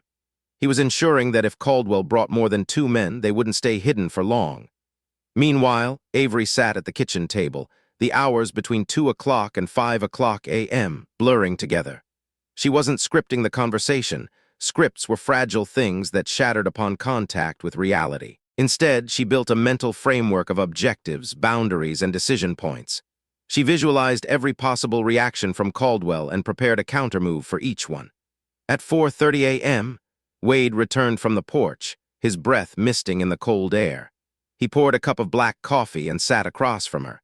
He reported that his contact had tracked 3 calls from Caldwell after their conversation ended. 2 went to his private security team, and 1 went to a high-ranking official inside the Department of Justice, a deputy assistant attorney general who had been running legal interference for Caldwell for 7 years.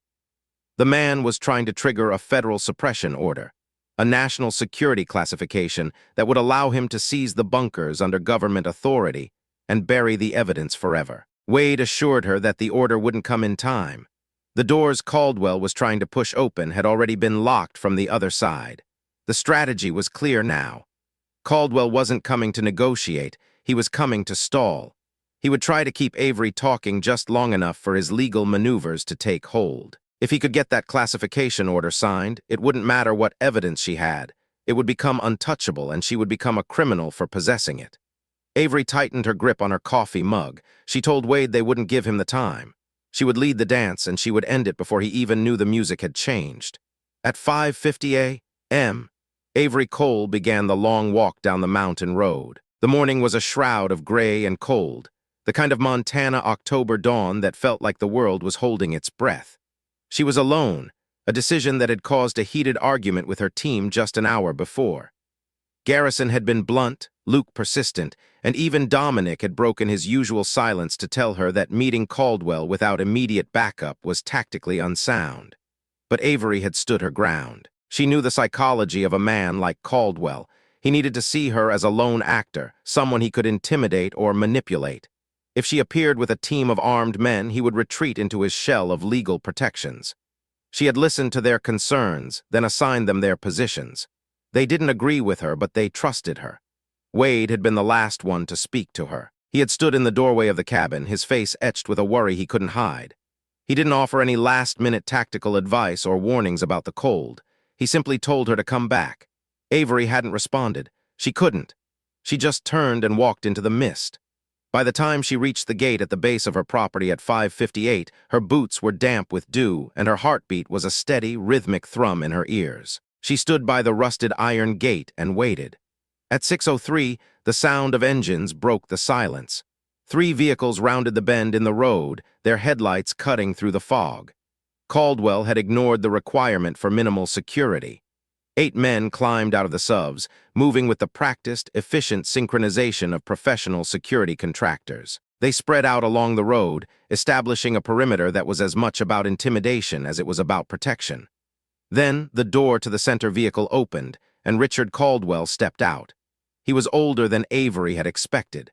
In the photographs she had studied, he appeared as a titan of industry and government, a man whose presence filled the frame. In person, he carried the subtle diminishment of age, though he was still tall and possessed an undeniable gravitas.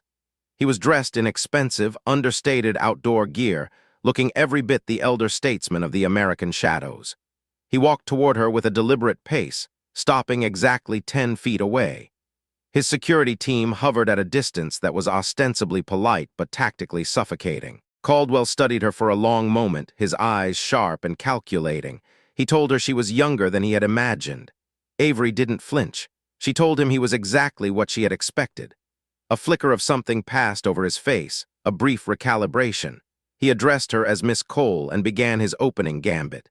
He told her that what she had found on the mountain wasn't what she thought it was. He spoke of national security infrastructure, of operations authorized at the highest levels during the height of the Cold War. He spoke of context and history, suggesting that the documents she possessed were a misleading fragment of a much larger, more necessary story.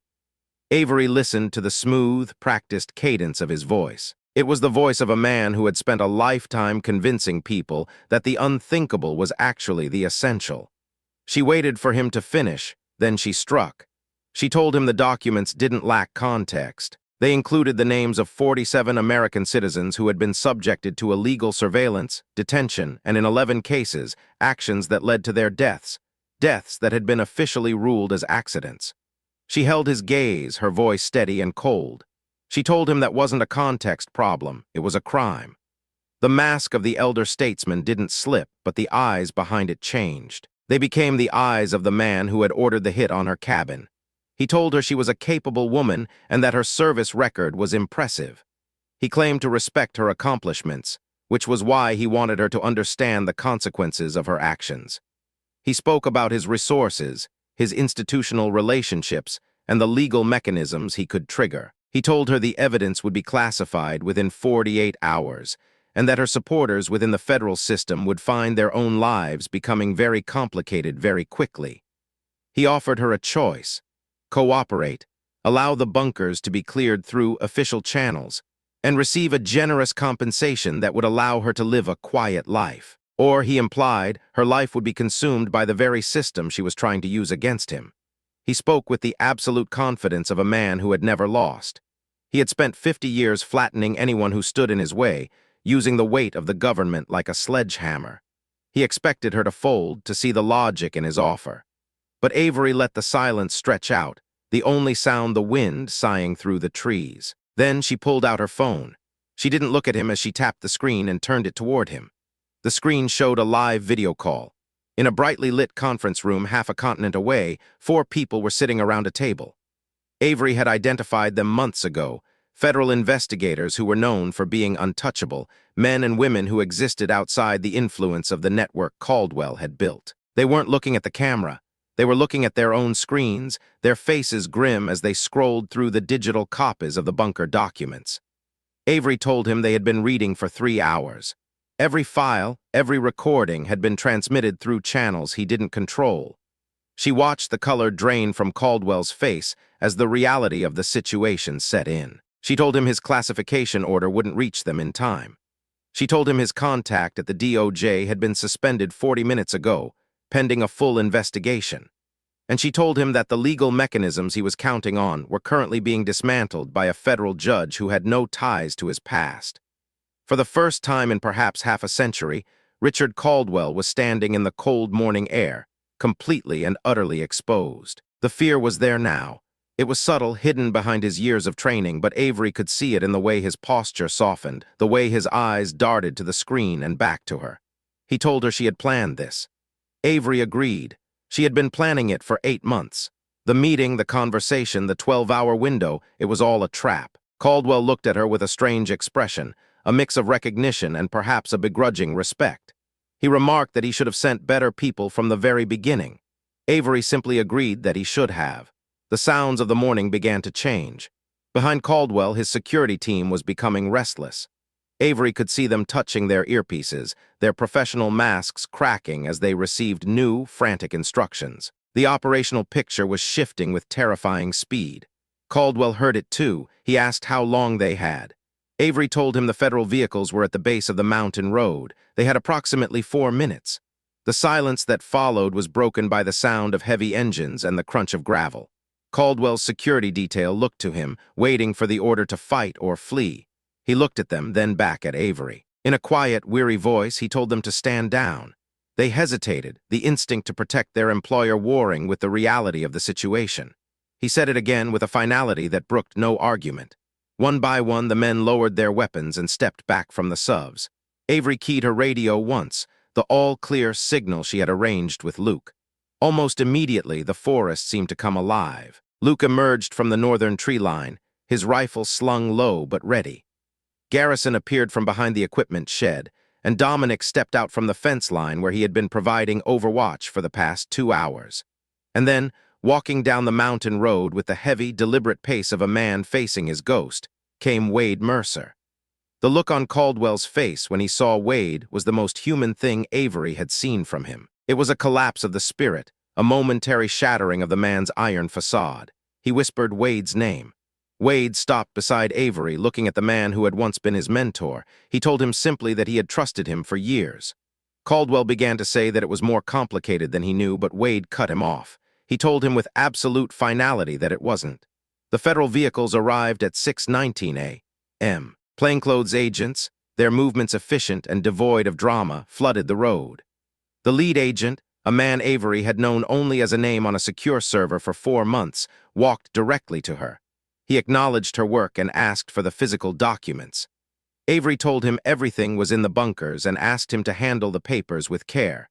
Some were 50 years old and held the weight of lives destroyed. As the agents began the methodical process of securing the scene and taking Caldwell into custody, Avery finally stepped back. She watched as the man who had haunted her life for 8 months was read his rights in the formal, cold language of the law. She didn't feel the surge of triumph she had expected. Instead, she felt a profound sense of exhaustion, a release of tension so deep it made her knees weak. It was the feeling of a massive weight being lifted, a burden she had carried so long it had become a part of her. Garrison came to stand beside her, his presence a silent anchor. He asked if she was doing okay, and she told him to ask her again in a few days. He nodded, understanding that some wounds take time to even start hurting, let alone heal. Luke joined them, watching as Caldwell was led toward one of the federal subs. He spoke quietly, telling Avery that what she had said about their shared past in Kandahar was right. She acknowledged it, her eyes fixed on the retreating figure of the man who had tried to bury the truth. Wade joined them 20 minutes later, after the initial chaos had settled into the orderly routine of an investigation.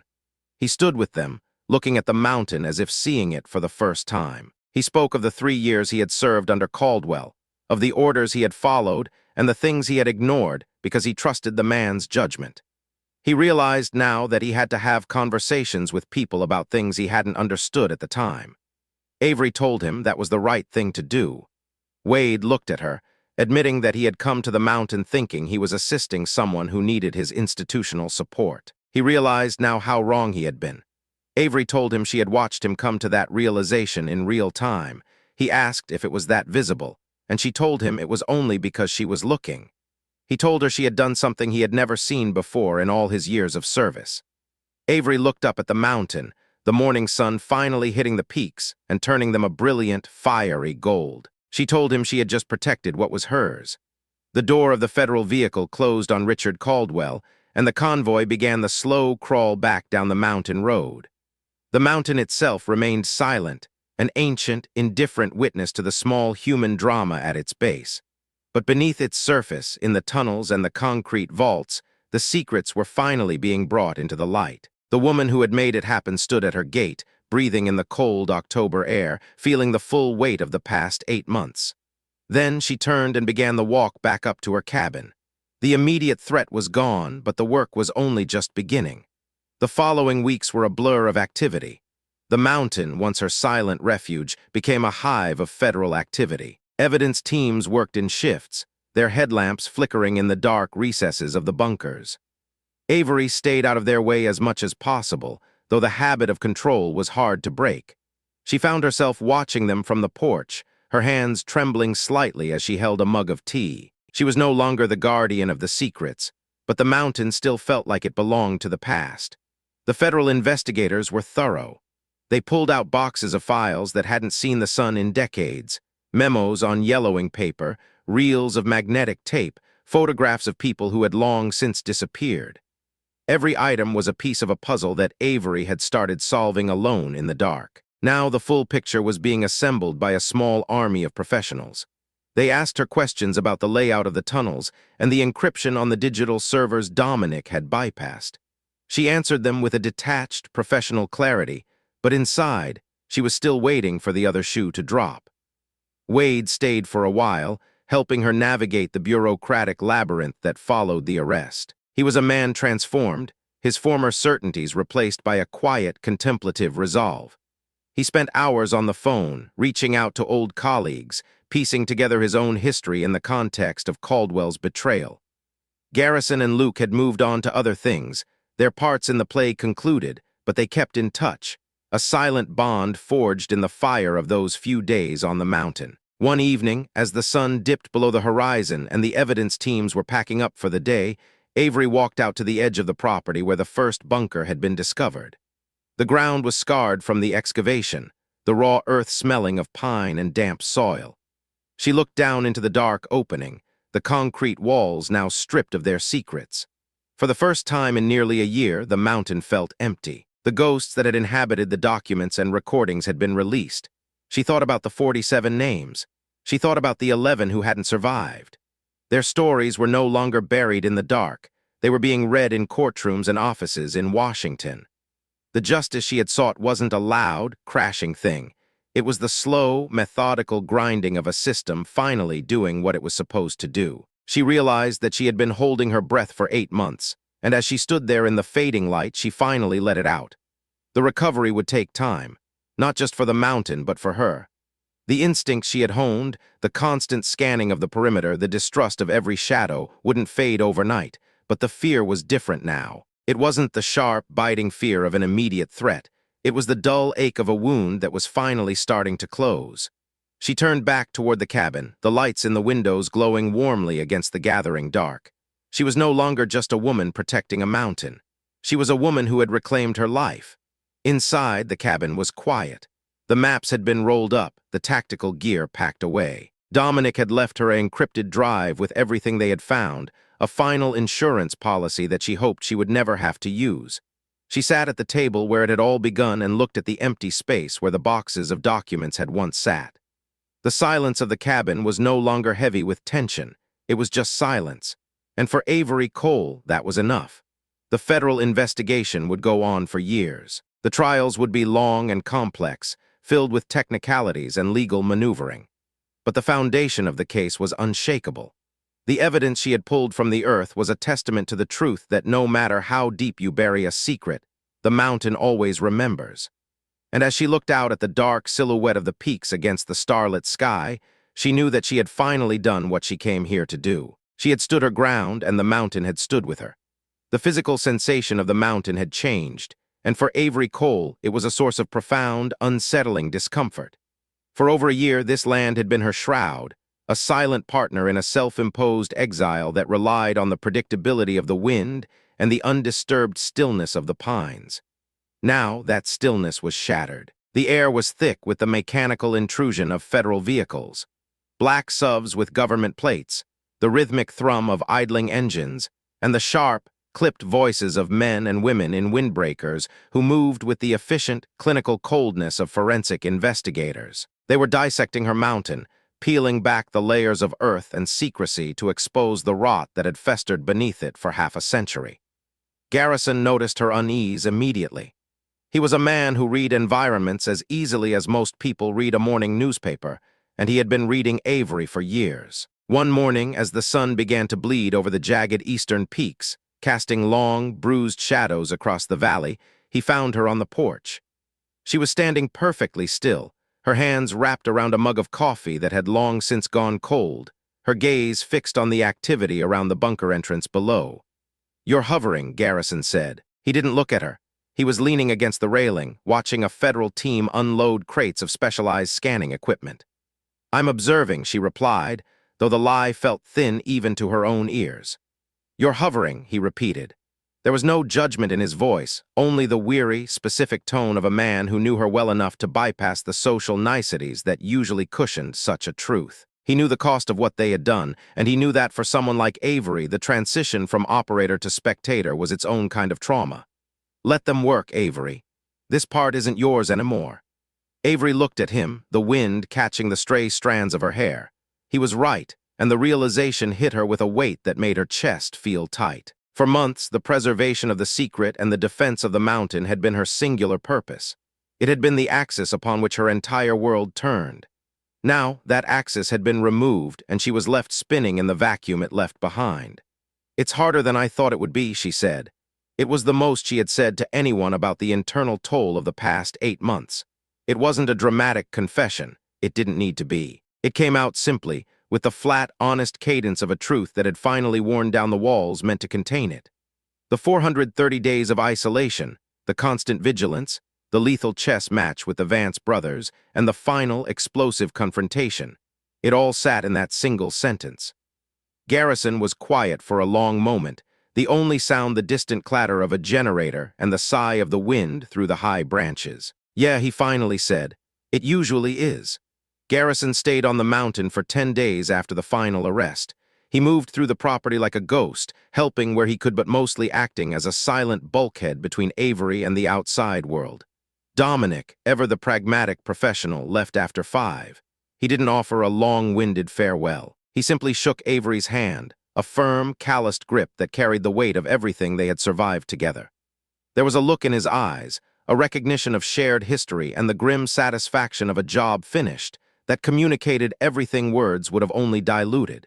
He climbed into his truck, nodded once, and disappeared down the winding gravel road.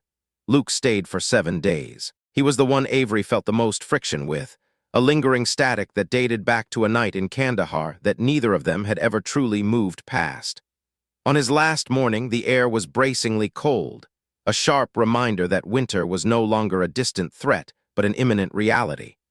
Avery found him at the eastern access point, standing on the rim of the now-open bunker entrance. The federal teams had finished their primary recovery work the previous afternoon, leaving the site looking like an open wound in the hillside.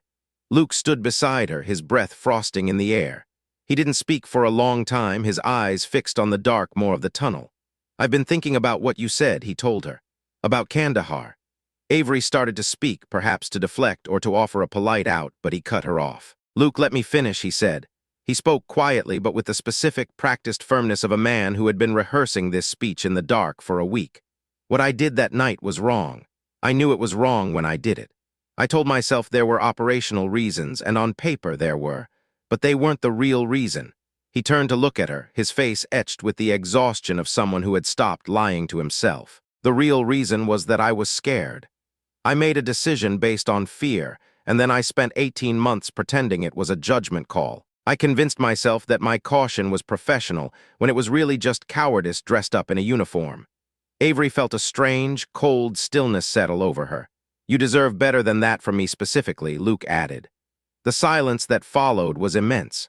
Above them, the wind moved through the ancient trees, a sound like a distant ocean. The morning was clear and sharp, the sky a hard, unforgiving blue that seemed entirely indifferent to the human weight of the conversation happening beneath it. "I know why you did it," Avery said finally. Her voice was steady, devoid of the anger that had defined her thoughts of him for so long. "I understood it even when I couldn't forgive it. Fear in those situations is not a character failure, Luke. It's information. It's a biological response to the reality of the stakes. What you do with that information, how you process it in the moment and after, that's where the character question lies." "I made the wrong choice with it," he said. "Yes," she agreed. "You did." She paused, looking down at the bunker. "And you also drove through the night to come here when I called. You covered the northern route for 48 hours without a single complaint, and you were exactly what this situation needed you to be when the line held. People are the sum of their choices, Luke, not any single one of them." Luke was quiet for a long time, absorbing the grace of her words. "Is that forgiveness?" he asked. Avery considered the word. It was a heavy word, one that required a softening she wasn't sure she had fully achieved yet. "It's understanding," she said. "Forgiveness might take a little longer, but understanding is a start." Luke nodded. He accepted the distinction with the humility of a man who knew it was more than he had arrived expecting and exactly what he deserved. He left that afternoon, his truck a disappearing speck of dust against the vast Montana landscape. Avery watched him go from the porch, and then she went back inside. The house felt cavernous. She made a pot of coffee and sat at the kitchen table. 3 weeks ago, this table had been buried under topographical maps, thermal printouts, and gear manifests. Now it was just a table again, a piece of scarred wood in a quiet room. But the quiet felt different than it had before. It wasn't the tense, watchful quiet of someone waiting for a predator to strike.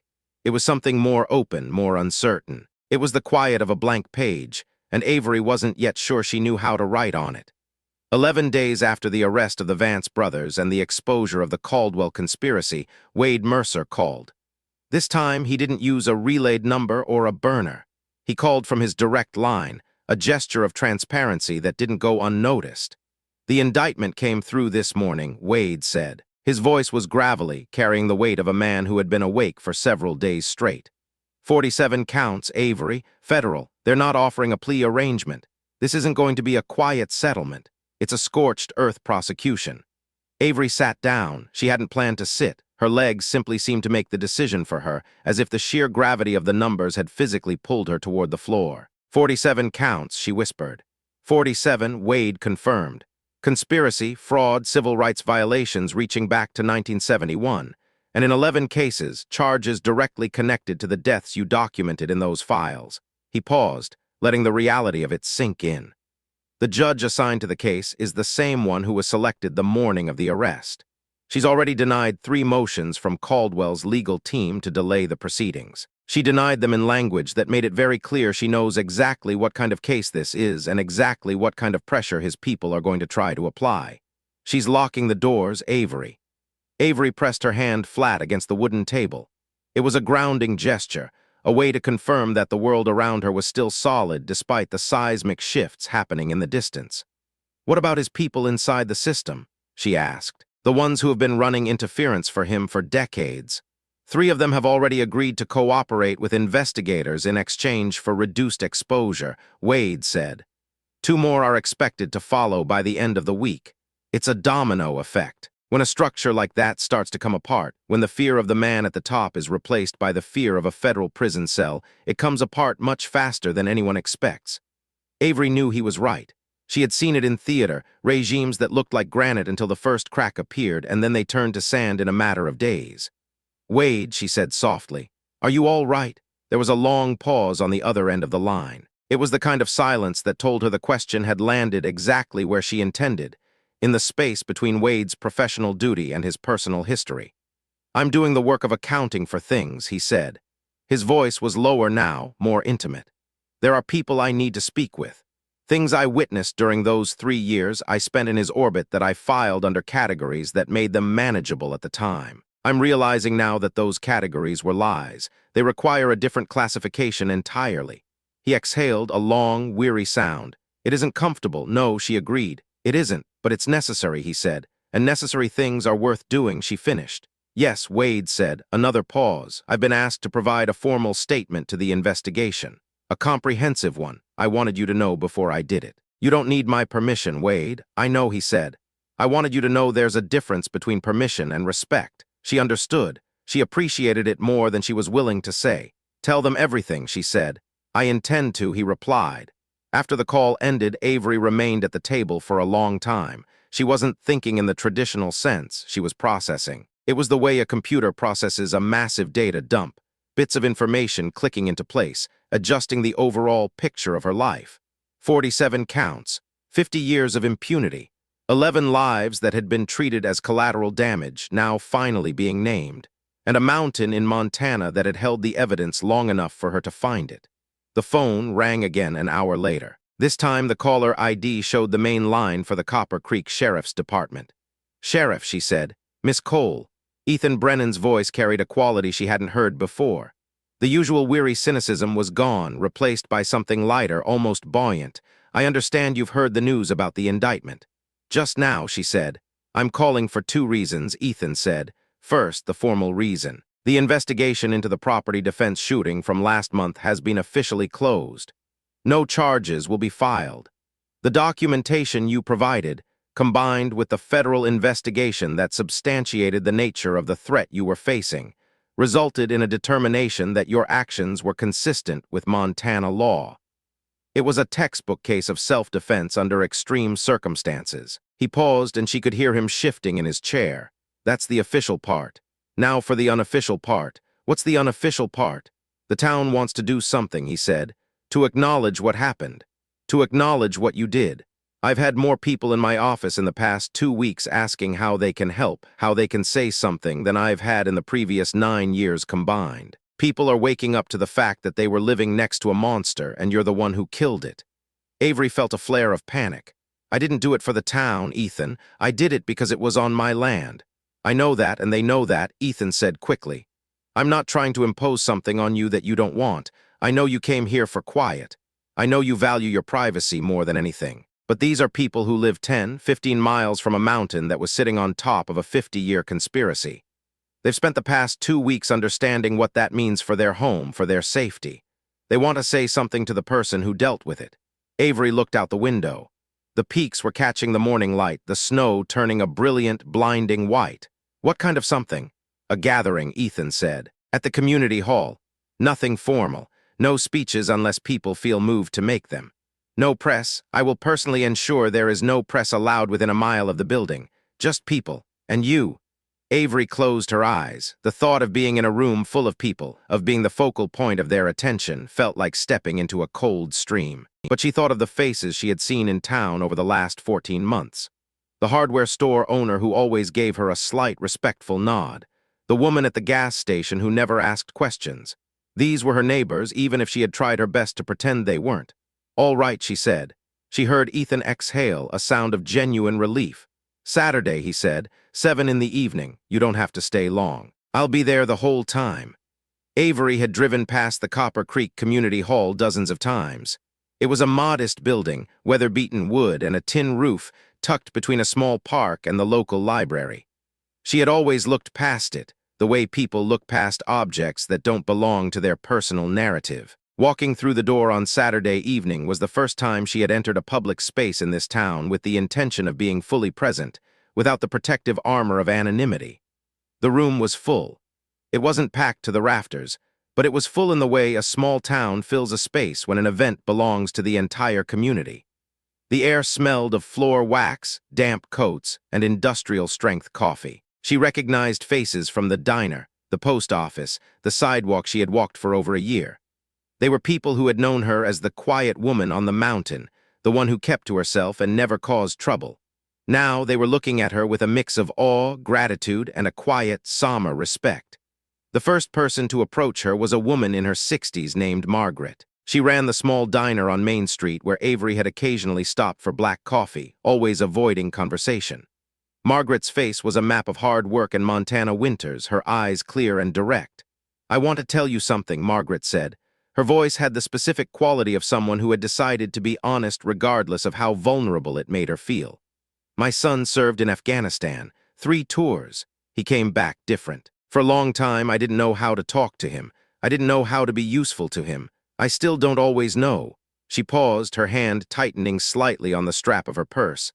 "But watching what you did, reading about what you've been carrying alone up on that mountain, it helped me understand something.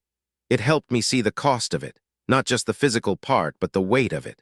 I wanted you to know that your strength helped me understand my son."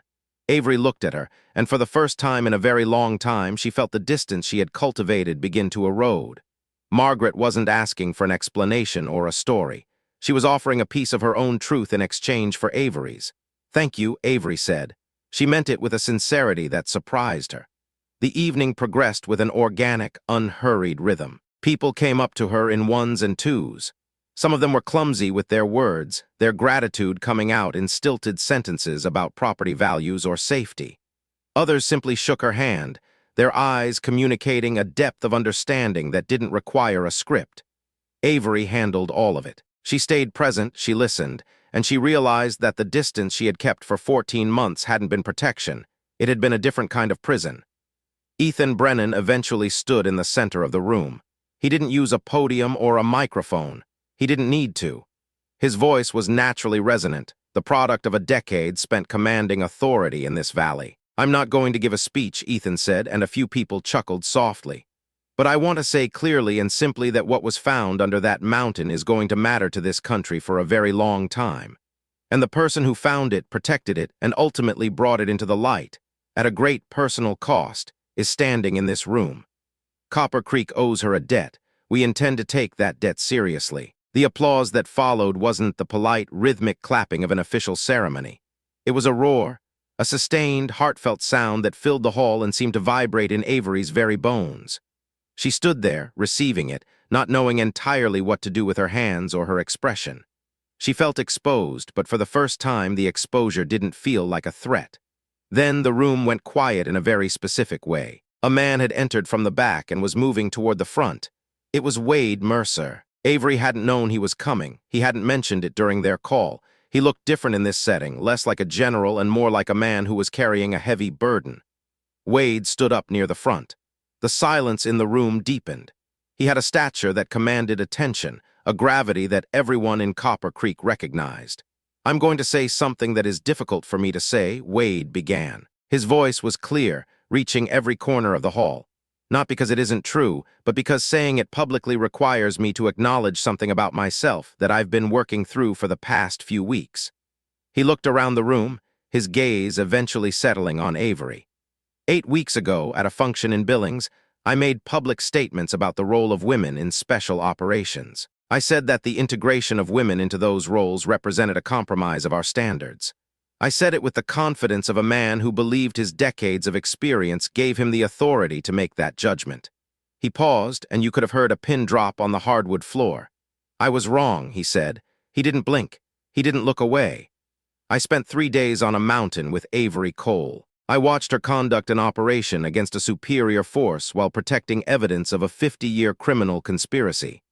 I watched her plan, I watched her execute, I watched her adapt, and I watched her lead under conditions that would have tested any operator I have known in 40 years of service." He took a breath, his chest expanding. "I want to say clearly in front of these people and in this town that what I witnessed represents a standard of excellence I was not prepared to recognize before I saw it. My failure to see the possibility of it is a failure I am accountable for. Courage has no gender. I knew that as a principle, but I am now learning it as a truth. Those are different things. And I am grateful to the woman who made that difference clear to me." The silence that followed was heavy, pregnant with the weight of his admission. Then the room erupted again, louder than before. Avery felt something shift deep inside her, Not a dramatic collapse of the walls she had built, but something quieter. It was like a door that had been rusted shut for years finally creaking open, letting in a draft of fresh air. She didn't cry, she wasn't built for that. But she felt the thing that crying is the expression of. She felt the release of a breath she hadn't realized she'd been holding since Kandahar. 3 weeks after the gathering, Avery began 2 projects. The first was the formal conversion of 400 acres on the northern section of her property into a wildlife conservation sanctuary. This was the habitat the poachers had been targeting for years. The elk herds, the mule deer, the nesting sites for raptors along the high ridges. She partnered with a regional conservation organization that had been trying to get a foothold in this part of the state for a decade, but had always been blocked by the Caldwell-controlled land deals. The paperwork was a mountain of its own, but the physical work was what she craved. She spent her mornings in the biting November air, hauling fence posts and stringing wire. She worked with a focused, rhythmic physicality that grounded her, building something constructive, something meant to protect and preserve rather than defend and destroy, was doing something for her spirit that no amount of therapy or time could have accomplished. The second project was more personal, and she didn't talk about it with anyone until she was ready to begin. She called a veteran support organization in Billings and was connected with a woman named Sarah. "I have a property," Avery told her. "Mountain terrain, wilderness access. I've been thinking about whether there's a way to use it to work with veterans who are struggling with the transition out of service. Not as a formal program with counselors and schedules, but as a space. A place to be with someone who understands where they're coming from." Sarah was quiet for a long moment. "Tell me what you're thinking," she said. So Avery told her. She described the isolation she had sought and the isolation she had found and the dangerous gap between those two things. She talked about the specific loneliness of being surrounded by a world that had moved on while you were still trying to figure out how to exist in it. "I don't have answers," Avery said. "I have a mountain, some experience, and the understanding that comes from having needed something I didn't know how to ask for. Maybe that's enough to be useful." "It's more than enough," Sarah replied. The first veteran arrived in December. His name was Daniel. He was 24 years old, had 3 deployments under his belt, and had been home for 8 months. He arrived in a truck that looked too new for the mountain roads, and he moved with the hyper-vigilant, monitored quality of someone who was constantly checking his own internal gauges for signs of a breakdown. Avery met him at the gate. She didn't give him a tour, and she didn't offer him a speech. She handed him a pair of heavy work gloves and a post-hole digger. "I need help with the fencing on the north boundary," she said. "You good with that?" Daniel looked at her, then at the gloves, then back at her. "Yeah," he said, "I'm good with that." They worked for 4 hours in silence. Avery didn't ask him about his service, and she didn't invite him to process his feelings. They just worked. There was a specific quality to the silence between 2 people doing a hard job in the cold air. It was a communicative silence. And somewhere in the second hour, she heard him exhale. It was a long, shuddering breath, the sound of a man setting down a heavy pack he'd been carrying for miles. When they finished the section, Daniel stood at the ridge and looked out at the valley. The sky was turning a bruised purple as the sun dipped behind the peaks. "It's quiet here," he said finally. "Yes, it is," Avery agreed. "Good quiet," he said, as if he were distinguishing it from the ringing silence of a house where you're the only one awake at 3 in the morning. "Yes," Avery said, "mostly." He looked at his hands, raw and red from the cold, and then at the fence they had built. "Can I come back?" "Yes," she said. Daniel came back the following week. And the week after that, he brought a woman from his old unit. By February, there were 6 of them making regular trips to the mountain. Avery still didn't have a name for what she was doing. She didn't need one. The work was the work. The sanctuary management, the trail building, the physical reality of the land, it gave something back to them that the civilized world couldn't. It gave them a place where their vigilance wasn't a symptom, but a tool. On a Saturday morning in late February, Ethan Brennan drove up the mountain road. It was his first time back since the investigation had wrapped up. He brought 2 coffees from Margaret's diner. Avery met him on the porch. Her dogs, usually wary of strangers, greeted him with the easy familiarity of old friends. They sat on the porch, the steam from the coffee rising into the crisp morning air. Below them they could see 2 figures, Daniel and Marcus, working on the lower trail system.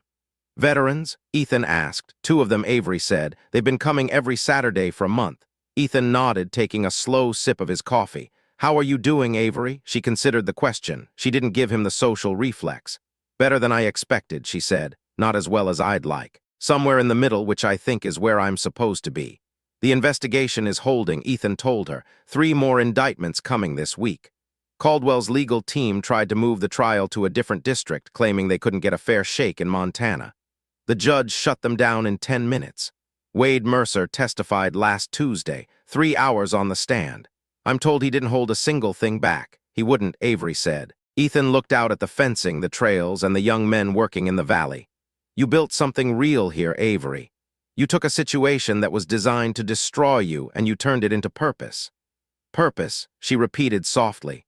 She looked at the mountain, at the hard winter blue of the sky, and at the land she had bought so she could disappear. She thought about Travis Vance in his cell, and Richard Caldwell finally learning the meaning of the word consequences.